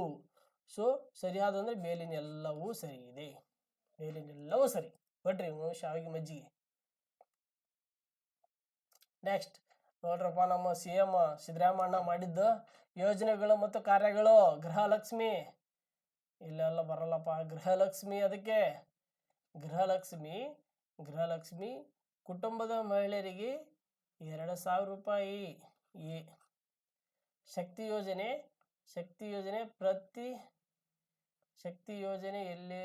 ಯೋಜನೆ ಸಾಮಾನ್ಯ ಮತ್ತು ಎಕ್ಸ್ಪ್ರೆಸ್ ಐಷಾರಾಮಿ ರಹಿತ KSRTC ಬಸ್ಸುಗಳಿಗೆ ಎಲ್ಲ ಮಹಿಳೆಯರಿಗೂ ರಜವಿದ್ದ ಬಸ್ಸು. ಅನ್ನಭಾಗ್ಯ ಗೃಹ ಜ್ಯೋತಿ ಯೋಜನೆ ಪ್ರತಿ ಒಂದು ಕುಟುಂಬಗಳಿಗೆ 200 ಯೂನಿಟ್. ಅನ್ನಭಾಗ್ಯ ಯೋಜನೆ ಇದು ಯುವ ನಿಧಿ. ಸೊ ಇದು ಅನ್ನಭಾಗ್ಯ ಯೋಜನೆ ನಿಮಗೆಲ್ಲ ಗೊತ್ತಿರುತ್ತೆ, ಹೌದಾ? ಇದಕ್ಕೆ ಸಂಬಂಧಪಟ್ಟದಕ್ಕೆ ಆನ್ಸರ್ ಏನಪ್ಪ ಅಂತಂದ್ರೆ ಗೃಹಲಕ್ಷ್ಮಿ 2 ನೋಡಿ, ಡನ್. 5 ಯೋಜನೆಗಳು: ಗೃಹಲಕ್ಷ್ಮಿ ಯೋಜನೆ, ಶಕ್ತಿ ಯೋಜನೆ, ಗೃಹ ಜ್ಯೋತಿ ಯೋಜನೆ, ಅನ್ನಭಾಗ್ಯ ಯೋಜನೆ, ಯುವ ನಿಧಿ ಯೋಜನೆ. ಈ 5 ಯೋಜನೆಗಳು ಕೂಡ ಗೊತ್ತಿರಬೇಕು ನಿಮಗೆ. ಓಕೆ. ಆಮೇಲೆ ಗ್ರಾಮ ಸಭೆ ಅಂದ್ರೇನು? ವಾಟ್ ಇಸ್ ದ ಗ್ರಾಮ ಸಭೆ ಅಂತಂದ್ರೆ ಏನಪ್ಪಾ ಅಂತಂದ್ರೆ ನಮ್ಗೆ ಗೊತ್ತಿರಬೇಕು. ಯಾಕಂದ್ರೆ ನಾವು ಗ್ರಾಮ ಪಂಚಾಯತಿ ಎಲೆಕ್ಷನಲ್ಲಿ ತುಂಬ ಪ್ರಚಾರ ಮಾಡಿ ಎಲೆಕ್ಷನಲ್ಲಿ ತುಂಬ ಪೈಟಾಡಿ ಬಂದವರು, ನಮ್ಗೆ ಗೊತ್ತಿದೆ ಗ್ರಾಮ ಸಭೆ, ವಾರ್ಡ್ ಸಭೆ ಎಲ್ಲ. ಗ್ರಾಮ ಸಭೆ ಅಂದರೆ ಗ್ರಾಮ ಮಟ್ಟದಲ್ಲಿ ಪಂಚಾಯತಿ ಪ್ರದೇಶಕ್ಕೆ ಸಂಬಂಧಪಟ್ಟಂತೆ ಮತದಾರ ಪಟ್ಟಿಯಲ್ಲಿ ನೋಂದಾಯಿಸಿದ ವ್ಯಕ್ತಿ. ಇದು ಸರಿಯಾದದ್ದು. ಓಕೆ. ಬಟ್ ಪಂಚಾಯತಿ ಬಗ್ಗೆ ಭಾಳ ಕೇಳಾರ ನೋಡ್ರಿ, ಹುಷಾರಾಗಿ ಓದ್ರಿ. ಪಂಚಾಯತಿ ಒಂದು ಟಾಪಿಕ್ ಮಾಡ್ಕೊಂಡು ಕೆಳಗಿನವುಗಳಲ್ಲಿ ಹೊಂದಿಸಿ ಆಯೋಗಗಳು ಮತ್ತು ಅಧ್ಯಕ್ಷರು. ನೂತನ ಶಿಕ್ಷಣ ನೀತಿ ಯಾರಪ್ಪ ಅಂದ್ರೆ ಡಾಕ್ಟರ್ ಕೃಷ್ಣಸ್ವಾಮಿ ಕಸ್ತೂರಿರಂಗನ್. ರಾಜ್ಯ ಶಿಕ್ಷಣ ನೀತಿ ಪ್ರೊಫೆಸರ್ ಸುಖದೇವ್ ತೋರಾಟ್. ಆಮೇಲೆ ರಾಜ್ಯ ಹಣಕಾಸು ಆಯೋಗ ವೇತನ ಅಂದರೆ ಸಿ ನಾರಾಯಣಸ್ವಾಮಿ. ವೇತನ ಆಯೋಗ ಸುಧಾರಾವ್. ಹೊಸ ಪಿಂಚಣಿ ಯೋಜನೆಯಿಂದ ಹಳೆ ಪಿಂಚಣಿ ಯೋಜನೆ ಅನ್ನೋದು ಶ್ರೀ ಅರ್ಜುನ್ ಪರ್ವೇಜ್. ಹಾಗಾದ್ರೆ ಇದಕ್ಕೆ ನೋಡ್ರಿ, A is 4 is ಸರಿ, B is 3 A ರೈಟ್. ನೋಡ್ರಿ, ನೂತನ ಶಿಕ್ಷಣ ನೀತಿ ನಿಮಗೆ ನೇರವಾಗಿ ಪೊಲೀಸ್ ಕಾನ್ಸ್ಟೇಬಲ್ಗೆ ಎಕ್ಸಾಮಿಗೆ ಒಂದು ಕ್ವಶನ್ಸ್ಗೆ ನೇರ ಕೇಳಬಹುದು. ನೂತನ ಶಿಕ್ಷಣ ನೀತಿ 2000 ಇದರ ಸಿ ಕಮಿಟಿ ಅಧ್ಯಕ್ಷರು ಯಾರಂತ ಕೇಳ್ಬೋದು, ಡಾಕ್ಟರ್ ಕಸ್ತೂರಿ ರಂಗನ್. ರಾಜ್ಯ ಶಿಕ್ಷಣ ನೀತಿ ಯಾರಂತ ಕೇಳ್ಬೋದು, ಪ್ರೊಫೆಸರ್ ಸುಖದೇವ್ ತೊರಾಟೆ. ಹಣಕಾಸು ಆಯೋಗದ ಅಧ್ಯಕ್ಷರಂತ ಕೇಳ್ಬೋದು, ಕೆ ಎಸ್ ಕಸ್ತೂರಿ ನಾರಾಯಣಸ್ವಾಮಿ. 7ನೇ ವೇತನ ಆಯೋಗದ ಅಧ್ಯಕ್ಷರಂತ ಕೇಳ್ಬೋದು, ಕೆ ಸುಧಾಕರ್ ರಾವ್. ಆಮೇಲೆ ಹೊಸ ಪಿಂಚಣಿ ಯೋಜನೆ, ಹಳೆ ಪಿಂಚಣಿ ಯೋಜನೆ ಅಧ್ಯಕ್ಷರಂತ ಕೇಳ್ಬೋದು, ಅರ್ಜುನ್ ಇವೆಲ್ಲ ಕೇಳ್ಬೋದು. ನೆಕ್ಸ್ಟ್ ಆಮೇಲೆ ಅಧಿನಿಯಮದ ವಿಧಿ 61ರ ಅಧಿನಿಯಮದ ವಿಧಿ 61ರ ಪ್ರಕಾರ ಪ್ರತಿಯೊಂದು ಗ್ರಾಮ ಪಂಚಾಯತಿ ಚುನಾವಣೆ ನೋಡಿ, ಪ್ರತಿಯೊಂದು ಗ್ರಾಮ ಪಂಚಾಯತಿ ಚುನಾವಣೆ ಕೆಳಗಿನ ಯಾವ ಒಂದು ಸ್ಥಾಯಿ ಸಮಿತಿಯ ರಚಿಸಲು ಅವಕಾಶ ಇದೆ? ಉತ್ಪಾದನಾ ಸಮಿತಿ ಇದೆ, ಸಾಮಾಜಿಕ ನ್ಯಾಯ ಸಮಿತಿ ಇದೆ, ಸಹಕಾರ ಸಮಿತಿ ಇದೆ, ಮೇಲಿನ ಎಲ್ಲವೂ ಇದೆ, ಮೇಲಿನ ಎಲ್ಲ ಸಮಿತಿಗಳು ಇದೆ. ಆಮೇಲೆ ಭಾರತದ ನೋಡಿ ನೆಕ್ಸ್ಟ್ ಕ್ವೆಶನ್ಸು, ಭಾರತದ ಸರ್ವೋಚ್ಚ ನ್ಯಾಯಾಲಯ ಅಧಿಕಾರವನ್ನು ವಿಸ್ತರಿಸಲು ಅಧಿಕಾರ ಯಾರಿಗಿದೆ ಅಂತ ನಮಗೆ ಪಾರ್ಲಿಮೆಂಟ್ ಇದೆ ನೋಡಿ. ಭಾರತದ ಒಂದು ಸುಪ್ರೀಂ ಕೋರ್ಟ್ ಇದೆಯಲ್ಲ, ಸರ್ವೋಚ್ಚ ನ್ಯಾಯಾಲಯದ ಅಧಿಕಾರ ಏನಿದೆಯಲ್ಲ ಅದು ವಿಸ್ತರಿಸುವ ಅಧಿಕಾರ ಯಾರಿಗೆ ಇಲ್ಲ ಅಂದರೆ, ಯಾರಿಗೆ ಐತೆ ಅಂದರೆ ಪಾರ್ಲಿಮೆಂಟಿಗಿದೆ. ತುಂಬ ಮತ್ತು ನ್ಯಾಯಾಧೀಶರನ್ನು ನೋಡಿ 33 ಪ್ಲಸ್ 1 ಪ್ರಸ್ತುತ 34 ನ್ಯಾಯಾಧೀಶರಿದ್ದಾರೆ. ಅವೆಲ್ಲ ವಿಸ್ತರಣೆ ಮಾಡುವ ಅಧಿಕಾರ ಯಾರಿಗಿದೆ? ಪಾರ್ಲಿಮೆಂಟಿಗಿದೆ. ಸೊ ಭಾರತ ಸಂಸತ್ತಿಗಿದೆ. ಓಕೆ, ಗೊತ್ತಿರಲಿ. ಕೆಳಗಿನ ಯಾವ ನಾಯಕರು ಗೌರವದಿಂದ ಜಾಗೃತಿ ಅರಿವು ಸಪ್ತಾಹ ಭಾರತದಲ್ಲಿ ಆಚರಿಸಲಾಗುತ್ತದೆ? ಜಾಗೃತಿ ಅರಿವು ಸಪ್ತಾಹ ಭಾರತದಲ್ಲಿ ಆಚರಿಸುತ್ತಂದರೆ ನಮ್ಮ ಸರ್ದಾರ್ ವಲ್ಲಭ ಪಟೇಲ್. ಇದು ಅಕ್ಟೋಬರ್ 26ರಿಂದ 31ರವರೆಗೂ ನಮ್ಮ ಅಕ್ಟೋಬರ್ ಅವರು ಒಂದು ಬಹಳ ಒಂದು ಏಕತೆ ಒಂದು ಸೃಷ್ಟಿ ಮಾಡೋಂಥ ವ್ಯಕ್ತಿ. ಅವ್ರು ಏಕತಾ ದಿನನಾಗಿ ಅಕ್ಟೋಬರ್ 31ಕ್ಕೆ ಆಚರಣೆ ಮಾಡ್ತೀವಿ. ಸರ್ದಾರ್ ವಲ್ಲಭಭಾಯ್ ಪಟೇಲ್ ಭಾರತದ ಉಕ್ಕಿನ ಮನುಷ್ಯ. ಅವರ ಒಂದು ದಿನ ಒಂದು ಆಚರಣೆ ಮಾಡೋಕ್ಕೆ ಜಾಗೃತ ಅರಿವು ಸಪ್ತಾಹವನ್ನು ಭಾರತದಲ್ಲಿ ಆಚರಿಸ್ತೀವಿ. ಅದು ಸರ್ದಾರ್ ವಲ್ಲಭಭಾಯ್ ಪಟೇಲ್ ಜಿ, ಭಾರತದ ಉಕ್ಕಿನ ಮನುಷ್ಯ, ಭಾರತ ಉಕ್ಕಿನ ಮಹಿಳೆ. ಯಾರು ಕಮೆಂಟ್ ಮಾಡಿ. 75ನೇ ಕ್ವೆಶನ್ಸ್. ಭಾರತದ ಸಂವಿಧಾನಾನ್ವಯ ಭಾರತದ ಲೆಕ್ಕ ಪರಿಶೋಧಕ ಮತ್ತು ಮಹಾಲೆಕ್ಕ ಪರಿಶೋಧಕ ಕುರಿತು CAG control and editor general, CAG control and editor general ಇವರು ಒಂದು ಸತ್ಯ ಯಾವುದು ಅಂತ ಕೇಳ ಅಂದರೆ ಇವರು ಯಾರಿಗೆ ಅಂದರೆ ಇಡೀ ದೇಶದ ಆರ್ಥಿಕ ವ್ಯವಸ್ಥೆಯನ್ನು ನಿಯಂತ್ರಿಸ್ತಾರೆ. ರೈಟ್. ಸಾರ್ವಜನಿಕರ ಹಣಕಾಸು ರಕ್ಷಕ. ರೈಟ್. ಇವರು ಭ್ರಷ್ಟಾಚಾರ ಮತ್ತು ಕ್ಯಾಬಿನೆಟಿನ ಅವಿಶ್ವಾಸ ನಿರ್ಣಯದ ಮೂಲಕ ಹುದ್ದೆಯಿಂದ ತೆಗೆದುಹಾಕುತ್ತಾರೆ. ರಾಂಗ್. ಇವರು ಕಾರ್ಯಾಂಗದ ನಿಯಂತ್ರಣದಲ್ಲಿ ಅಲ್ಲ, ಪ್ರೆಸಿಡೆಂಟ್. ರಾಂಗ್. ಇವರು ಸರ್ಕಾರದ ಆರ್ಥಿಕ ವ್ಯವಹಾರ ಪರಿಶೀಲನೆ ನಡೆಸಲು ಮತ್ತು ವರದಿ ಶಾಸಕಾಂಗ ಮುಂದೆ ಸಲ್ಲಿಸೋದಕ್ಕೆ. ಇದು ರೈಟ್. ಸೊ ಅಲ್ಲಿ ಏನಂತಂದರೆ ABE. ಸೊ ಸರಿಯಾದದ್ದು 3. ABE ಸರಿಯಾದದ್ದು 3. ಆಮೇಲೆ ಕ್ವೆಶನ್ ನಂಬರ್ 76. ಕೆಳಗಿನ ಭಾರತ ಸಂವಿಧಾನ ರಚನಾ ಸಭೆಗೆ ಸಂಬಂಧಪಟ್ಟಂತೆ ಸತ್ಯ ನೋಡಿ. ಸರಿ, ಇದು ಕಾನೂನು ಸಲಹೆಗಾರ. ರೈಟ್ ಇದೆ. ಇದಕ್ಕೆ ಸಂಬಂಧಪಟ್ಟಂತೆ 3 ಇದೆ. ಆಮೇಲೆ ಇದಕ್ಕೆ ಕಾರ್ಯದರ್ಶಿ ಕೂಡ ಸರಿ ಇದೆ. ಆಮೇಲೆ ಏನಂದರೆ ಸಿ ಇವೆಲ್ಲ ಅಲ್ಲ, ಇವೆಲ್ಲ. ಸೊ ಲಿಸ್ಟ್ ಮಾಡ್ಕೊಳ್ಳಿ. ಭಾರತ ಸಂವಿಧಾನದ ತಾತ್ಕಾಲಿಕ ಅಧ್ಯಕ್ಷ ಸಚ್ಚಿದಾನಂದ ಚಿನ್ನ ಅವರು, ಭಾರತದ ಖಾಯಂ ಅಧ್ಯಕ್ಷ ಡಾಕ್ಟರ್ ಬಾಬು ರಾಜೇಂದ್ರ ಪ್ರಸಾದ್ ಅವರು, ಭಾರತದ ಒಂದು ಕಾನೂನು ಈ ಒಂದು ಉಪಾಧ್ಯಕ್ಷರಾದವರು ಯಾವುದು SM ಕೃಷ್ಣ ಮತ್ತು ಮುಖರ್ಜಿ. ಆಮೇಲೆ ಕಾನೂನು ಸಲಹೆಗಾರ BN ರಾವ್ ಅವರು. ಇವರೆಲ್ಲ ರಾಂಗ್. ನೆಕ್ಸ್ಟ್ ಇಲ್ಲಿ ಏನಪ್ಪ ಅಂತಂದ್ರೆ ಪಟ್ಟಿ 1 ಪಟ್ಟಿ 2 ಹೊಂದಿಸಿ ಬರೆಯಿರಿ ಕೇಳಿದ್ದಾನೆ. ಸೊ ವಿಷಯಗಳು ಭಾಳ ಚೆನ್ನಾಗಿ ಅರ್ಥ ಮಾಡ್ಕೊಂಡು. ಹೇಬಿಯಸ್ ಕಾರ್ಪಸ್ ಅಂದ್ರೆ ಏನು? ಅಂದ್ರೆ ಬಂಧಿಸಿದ ವ್ಯಕ್ತಿಯನ್ನು ಹಾಜರುಪಡಿಸು. ಹೌದಾ? Habeas corpus. ಮಾಂಡಮಸ್ ಅಂದ್ರೆ ಆದೇಶ, ಪರಮದೇಶ. ಸೊ ಇದು B. ಹೌದಾ? ಪ್ರೊವಿಷನಲ್ ಅಂತಂದ್ರೆ ಏನು? ಕೆಳ ನ್ಯಾಯಾಲಯದಲ್ಲಿ ನ್ಯಾಯಾಧೀಶರು ತನ್ನ ವ್ಯಾಪ್ತಿಯನ್ನು ಮೀರಿದಂತೆ ತಡೆಯುವುದು. ಸರಿಸಿವರೆಂದು ಕೆಳ ನ್ಯಾಯಾಲಯದಿಂದ ಮೇಲ್ನ್ಯಾಯಕ್ಕೆ ನಾವು ಸರಸ್ ಮಾಡುವುದು. ಕೋವಾರೆಂಟ್ ಅಂದರೆ ಬಂಧಿಸಿದ್ದ ವ್ಯಕ್ತಿಗಳು. ಹಾಗಾದರೆ A1, A1, B2, A1, B2 ಅಂದರೆ 3ನೇದಷ್ಟೇ ಆಗಲ್ಲ. ಆಮೇಲೆ ಸರಿಸಿವರೆಂದು 3, 3, 4, 3, 4, ಯಾಕಂದರೆ ಇದು C ಸರಿಯಾದ, 4ನೇ ಸರಿಯಾದದ್ದು. ಹೌದಾ? 4ನೇ ಸರಿಯಾದದ್ದು ನೋಡ್ರಿ. ನೆಕ್ಸ್ಟ್ ಆಮೇಲೆ 78ನೇ ಕ್ವಶನ್ಸ್, ಗ್ರಾಮ ಪಂಚಾಯತಿಯ ಬಜೆಟ್ ಅನುಮೋದನೆ ಪ್ರಾಧಿಕಾರ ಯಾವುದು ಅಂದ್ರೆ ಜಿಲ್ಲಾ ಪಂಚಾಯತಿಗೆ ಗ್ರಾಮ ಪಂಚಾಯತಿಯ ಬಜೆಟ್ ಅನುಮೋದನೆ ಪ್ರಾಧಿಕಾರ ಜಿಲ್ಲಾ ಪಂಚಾಯತಿ ಸಂಬಂಧಪಟ್ಟಂತೆ ಇದೆ. So important. ಆಮೇಲೆ ಏನಂದ್ರೆ ಕೆಳಗಿನ ರಾಷ್ಟ್ರಮಟ್ಟದ ಸಹಕಾರ ಸಂಘ ನೋಡಿ, ಕೋಆಪರೇಟಿವ್ ಬಗ್ಗೆ ಓದಬೇಕು. ಸೊ ಸಂಘ ಯಾವ ಅಂದ್ರೆ ಭಾರತ ರಾಷ್ಟ್ರೀಯ ಸಹಕಾರ ಬ್ಯಾಂಕ್ ಬರುತ್ತೆ, ರಾಷ್ಟ್ರೀಯ ಸಹಕಾರ ಗ್ರಾಹಕರ ಮಹಾಮಂಡಳಿ ಬರುತ್ತೆ, ಭಾರತದ ರಾಷ್ಟ್ರೀಯ ಸಹಕಾರ ಒಕ್ಕೂಟ ಬರುತ್ತೆ, ರಾಷ್ಟ್ರೀಯ ಹೈನು ಅಭಿವೃದ್ಧಿ ಮಂಡಳಿ ಬರುತ್ತೆ. ABCD ಸರಿಯಾದದ್ದು 4th. ಆಮೇಲೆ ನೆಕ್ಸ್ಟ್ 80ನೇ ಕ್ವಶನ್ಸು, ಭಾರತದಲ್ಲಿನ ಕರ್ನಾಟಕದಲ್ಲಿನ ಸಹಕಾರದ ವಲಯ ಯಾವುವು? ಕರ್ನಾಟಕದ ಸಹಕಾರ ವಲಯ ಅಂದ್ರೆ ಸಹಕಾರ ಪತ್ತಿನ ವಲಯ ಇದೆ, ಸಹಕಾರ ಸಂಸ್ಕರಣಾ ವಲಯ, ಅಕ್ಷರ ಇದೆ. ಹೆಲ್ತ್ ಅಲ್ಲ, ಸಹಕಾರಿ 3 ABC 3 ಯಾವುದು. ಹಾಗಾಗಿ 81ನೇದು, 2011ರ ಜನಗಣತಿಯ ಪ್ರಕಾರ ಕರ್ನಾಟಕ ಬಡತನ ರೇಖೆಗಿಂತ ಕೆಳಗಿರುವ ಜನಸಂಖ್ಯೆ ಶೇಕಡಾವಾರು ಅಂದ್ರೆ 2, ಅಖಿಲ ಭಾರತದ ಸರಾಸರಿಗಿಂತ ಕೆಳಗಿದೆ.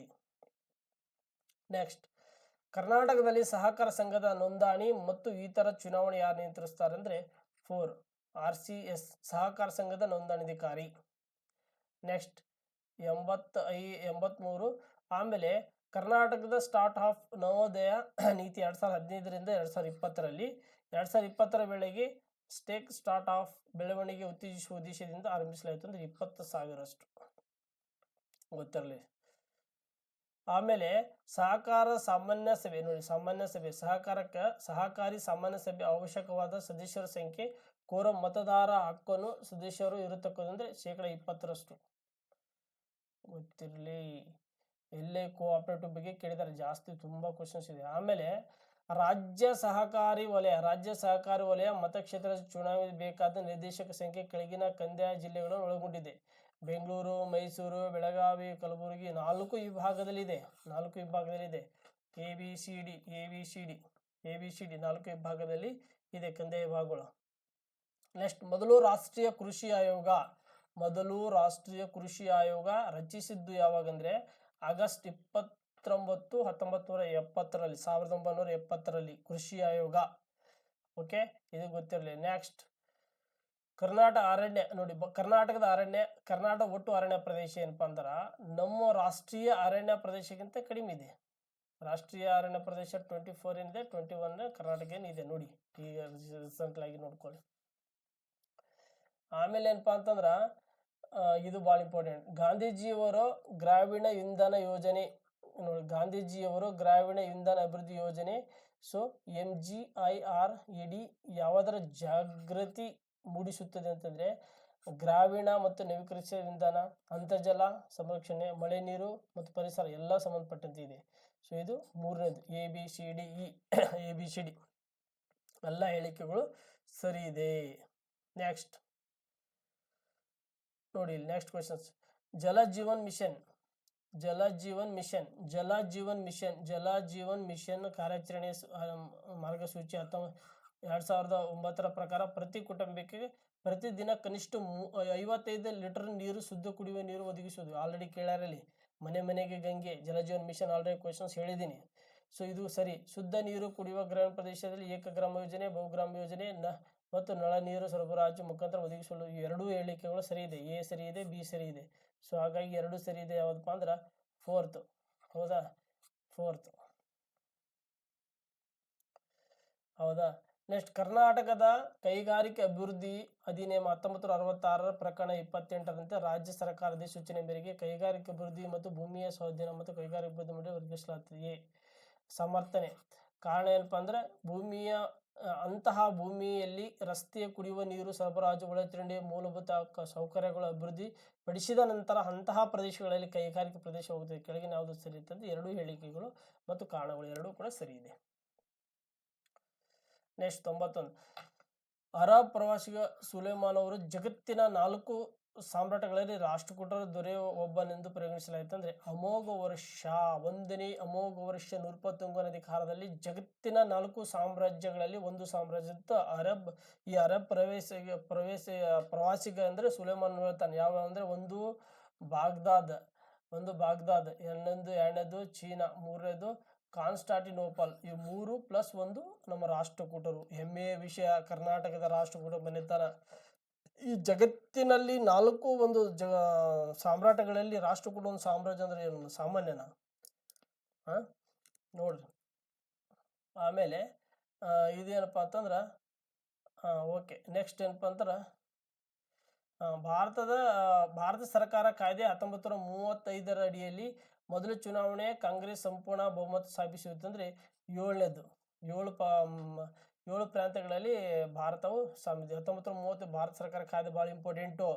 ಈ ಕಾಯ್ದೆ ನೀಲಿ ನಕ್ಷೆಗಳು 75% ವಿಷಯಗಳನ್ನು ಅಳವಡಿಸಿಕೊಂಡ ಕಾಯ್ದೆ ಇದು ಭಾರತ ಸರ್ಕಾರ ಕಾಯ್ದೆ ನೋಡಿ. 1773 ರೆಗ್ಯುಲೇಟಿಂಗ್ ಕಾಯ್ದೆ. ಸೊ ಅಲ್ಲಿ ದುಡಿದ್ರೆ 1947 ಕಾಯ್ದೆಗಳ ಬಗ್ಗೆ ಲಿಸ್ಟ್ ಮಾಡ್ಕೊಳ್ಳಿ, ಯಾಕೆ ಒಂದು ಕ್ವಶನ್ಸ್ ಪಕ್ಕ ಕೇಳ್ತಾರೆ. ಆಮೇಲೆ ಕಾಳಿದಾಸನ ಶಕುಂತಲವನ್ನು ಭಾಷಾಂತರಿಸಿದ ಕಂಪನಿ ಅಧಿಕಾರಿ ವಿಲಿಯಂ ಜೋನ್ಸ್. ಎಲ್ಲ ನೇರವಾಗಿ ಕ್ವಶನ್ಸ್. ಕಾಳಿದಾಸ ಅಂತ ಒಂದು ನಾಟಕ ಶಕುಂತಲ ಅನ್ನೋದು, ಇದು ಏನಪ್ಪಾ ಅಂದ್ರೆ ಸಂಸ್ಕೃತದಿಂದ ಇಂಗ್ಲೀಷಿಗೆ ಏನು ಮಾಡ್ತಂದ್ರೆ ಭಾಷಾಂತರ ಮಾಡ್ತಾರೆ. ಅವನು ಯಾರಪ್ಪ ಅಂದ್ರೆ ವಿಲಿಯಂ ಜೋನ್ಸ್. ಇದು 1843ರಲ್ಲಿ ಏಷ್ಯಾಟಿಕ್ ಸೊಸೈಟಿಯನ್ನು ಸ್ಥಾಪನೆ ಮಾಡಿದ ವ್ಯಕ್ತಿ ವಿಲಿಯಂ ಜೋನ್ಸ್. ಶಿವಾಜಿಯ ಗುರು ಯಾರಪ್ಪ ಅಂದ್ರೆ ರಾಮದಾಸ. ಶಿವಾಜಿಯ ಗುರು ರಾಮದಾಸ. ಶಿವಾಜಿ ಸಶಸ್ತ್ರ ಕಳಿಸಿದ ಗುರು ದಾದಾಬಾಯಿ ಕೊಂಡದೇವ ಬರ್ತಾನೆ. ಶಿವಾಜಿಯ ಗುರು ಬೇರೆ, ಶಿವಾಜಿ ಸಶಸ್ತ್ರ ಕಳಿಸಿದ ಗುರು ಬೇರೆ. ಇವನು ಗುರು ರಾಮದಾಸ. ಆಮೇಲೆ ಮೈಸೂರು ರಾಜ್ಯ ಒಡೆಯರನ್ನು ಮಹಾಕಾವ್ಯವಸ್ಥೆಯನ್ನಾಗಿಸಿ ಅವರು ಹಿರಿಮೆಯನ್ನು ತೆಗೆಸಿ ನೈಜ ಅಧಿಕಾರವನ್ನು ಕಸಿದುಕೊಂಡಾಗ ಮೈಸೂರು ರಾಜ್ಯ ಭ್ರಷ್ಟ ದಳವಾಯಿ ಪ್ರಧಾನಮಂತ್ರಿ ಆದರು ಅಂತಂದ್ರೆ ಇದು ಆ್ಯಕ್ಚುಲಿ ಒಂದು ಕಡೆ ಏನಂತಂದ್ರೆ ಈ ನಂಜ ರಾಜ ಅಂತ ಬರುತ್ತೆ, ಇನ್ನೊಂದು ಕಡೆ ಏನಪ್ಪಾ ಅಂದ್ರೆ ಎರಡನೇ ಚಿಕ್ಕದೇವರಾಜ ಒಡೆಯ ಅಂತ ಬರ್ತಾ ಇದೆ. ಸೊ ಇದು ಏನು ಬರ್ಬೇಕು, ಒಂದು ಎ ಬರ್ಬೋದು ಕಿ ಆನ್ಸರ್, ಇಲ್ಲ 4 ಬರ್ಬೋದು, ಎರಡರಲ್ಲಿ ಒಂದು ಬರ್ಬೋದು, ಇಲ್ಲ ಗ್ರೇಸ್ ಕೊಡ್ಬೋದು. ನೆಕ್ಸ್ಟ್ ಭಾರತ ಸಂವಿಧಾನ ಸಂಬಂಧಪಟ್ಟಂತೆ ಹೊಸ ಅಖಿಲ ಭಾರತದ ಸೇವೆ ರಚನೆಯ ಪ್ರಕ್ರಿಯೆಗಳಲ್ಲಿ ಪ್ರಾರಂಭ ಮಾಡಿರುವ ಅಧಿಕಾರವನ್ನು ಕೆಳಗಿನ ಯಾರು ಹೊಂದಿಸಿರಿ ಬರೆಯುತ್ತಂದ್ರೆ ರಾಜ್ಯಸಭೆ ಪವರ್ ಇದೆ. 312ನೇ ಆರ್ಟಿಕಲ್ ಆಧಾರ ಅಖಿಲ ಭಾರತ ಸೇವೆ ರಚನೆಯ ಪ್ರಕ್ರಿಯೆ ಪ್ರಾರಂಭ ಮಾಡುವ ಅಧಿಕಾರ ಕೂಡ ನಮಗೆ ರಾಜ್ಯಸಭೆಗೆ ಮಾತ್ರ ಇದೆ. ಇಂಪಾರ್ಟೆಂಟ್. ಆಮೇಲೆ ಭಾರತದ ಸಂವಿಧಾನ ಸಂಬಂಧಪಟ್ಟಂತೆ ಭಾರತದ ಒಂದು ಅತ್ಯುನ್ನತ ಕಾನೂನು ಅಧಿಕಾರಿ ಯಾರಪ್ಪ ಅಂದ್ರೆ ಅಟಾರ್ನಿ ಜನರಲ್ಸ್. ಎಲ್ಲರಿಗೂ ಗೊತ್ತಿದ್ದ ವಿಷಯ, ರಿಪೀಟೆಡ್ ಕ್ವಶನ್ಸು. ಸಂವಿಧಾನದ 75ನೇ ವಿಧಿ ಆಧಾರದ ಮೇಲೆ, ಹೌದಾ, 76ನೇ ವಿಧಿ ಆಧಾರದ ಮೇಲೆ ಅಟಾರ್ನಿ ಜನರಲ್ ಭಾರತದ ಒಂದು ಅತ್ಯುನ್ನತ ಕಾನೂನು ಅಧಿಕಾರಿ ಇರುತ್ತಾರೆ. ಆಮೇಲೆ 165ನೇ ವಿಧಿ ಆಧಾರದ ಮೇಲೆ ಮತ್ತು ಅಡ್ವೊಕೇಟ್ ಜನರಲ್ ರಾಜ್ಯದ ಅತ್ಯುನ್ನತ ಕಾನೂನು ಅಧಿಕಾರಿ ಅಡ್ವೊಕೇಟ್ ಜನರಲ್ ಇರ್ತಾನೆ. ಓಕೆ, ಇವೆರಡು ಕೂಡ ಗೊತ್ತಿರಬೇಕು ನಿಮಗೆ.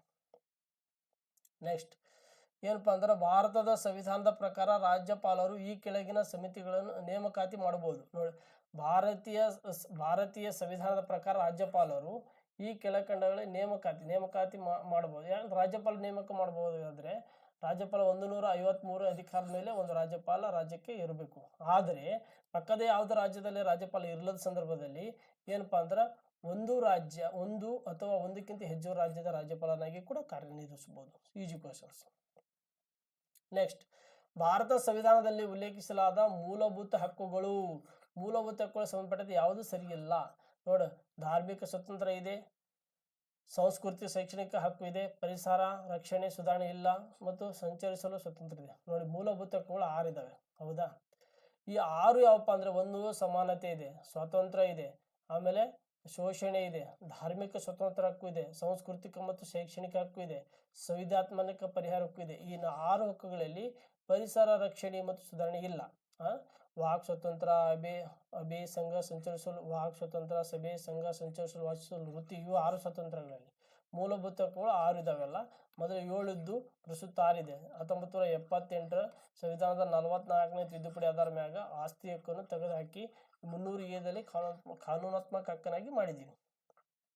ನೆಕ್ಸ್ಟ್, ಭಾರತದ ಪ್ರತ್ಯಕ್ಷ ಪರಿಶಿಷ್ಟ ಜಾತಿ ರಾಷ್ಟ್ರೀಯ ಆಯೋಗ ಯಾವಾಗ ರಚನೆ ಆಯಿತು? ಸೊ 2004. ನೋಡಿ, ಮೊದಲು ಏನಾಗತ್ತಂದ್ರೆ 1990ರಲ್ಲಿ 69ನೇ ತಿದ್ದುಪಡಿ ಮಾಡಿ ಏನು ಮಾಡಿದ್ವು ಅಂದ್ರೆ 65ನೇ ತಿದ್ದುಪಡಿ ಮಾಡಿ ಏನು ಮಾಡಿದ್ವಿ, SC+ST ಆಯೋಗ ಇತ್ತು, ಪರಿಶಿಷ್ಟ ಜಾತಿ ಮತ್ತು ಪರಿಶಿಷ್ಟ ಆಯೋಗ ಇತ್ತು. ನಂತರ ಈ SC/STದಿಂದ ST ಏನಾಗುತ್ತೆ ಅಂದ್ರೆ 2004ರಲ್ಲಿ ಒಂದು ಪರಿಶಿಷ್ಟ ಪಂಗಡ ಆಯೋಗನಾಗಿ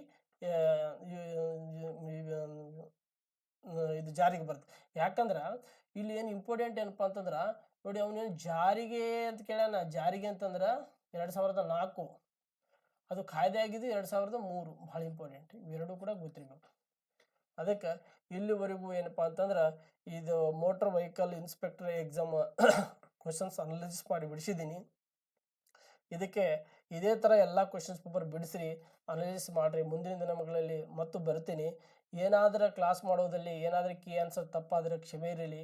ಯಾಕಂದರೆ ಇದು ಸಂಭವನೀಯತೆ ಅಷ್ಟೇ. ನಾನೇ ಏನೋ ಅಷ್ಟು ಮುಂದೆ ಗೌರ್ಮೆಂಟ್ ಕೀ ಆನ್ಸರ್ ಏನು ಕೊಡ್ತಾರ ನೋಡೋಣ. ನನ್ನ ಮಾತ್ರ ಆಲ್ಮೋಸ್ಟ್ ಎಲ್ಲ ಬುಕ್ಸ್ ಎಲ್ಲ ನೋಡಿ ನಾನು ಗೊತ್ತಿದ್ದ ವಿಷಯಗಳು, ನಾನು ಸಬ್ಜೆಕ್ಟ್ ಮಾಡಿದ್ದೀನಿ. ನಾನು 7-8 ವರ್ಷ ಕ್ಲಾಸ್ ಮಾಡಿದ್ದೀನಿ. ಸೊ ಅದರ ಆಧಾರ ಮ್ಯಾಗ ನನಗೆ ಗೊತ್ತಿದ್ದ ವಿಷಯಗಳ ಆಧಾರ ಮ್ಯಾಗ ನಾನು ಕ್ಲಾಸ್ ಮಾಡಿದ್ದೀನಿ. ಏನಾದರೂ ಹೆಚ್ಚು ಕಡಿಮೆ ಆದರೆ ಕ್ಷಮೆ ಇರಲಿ. ಎಲ್ಲರಿಗೂ ಒಳ್ಳೆಯದಾಗಲಿ. Thank you.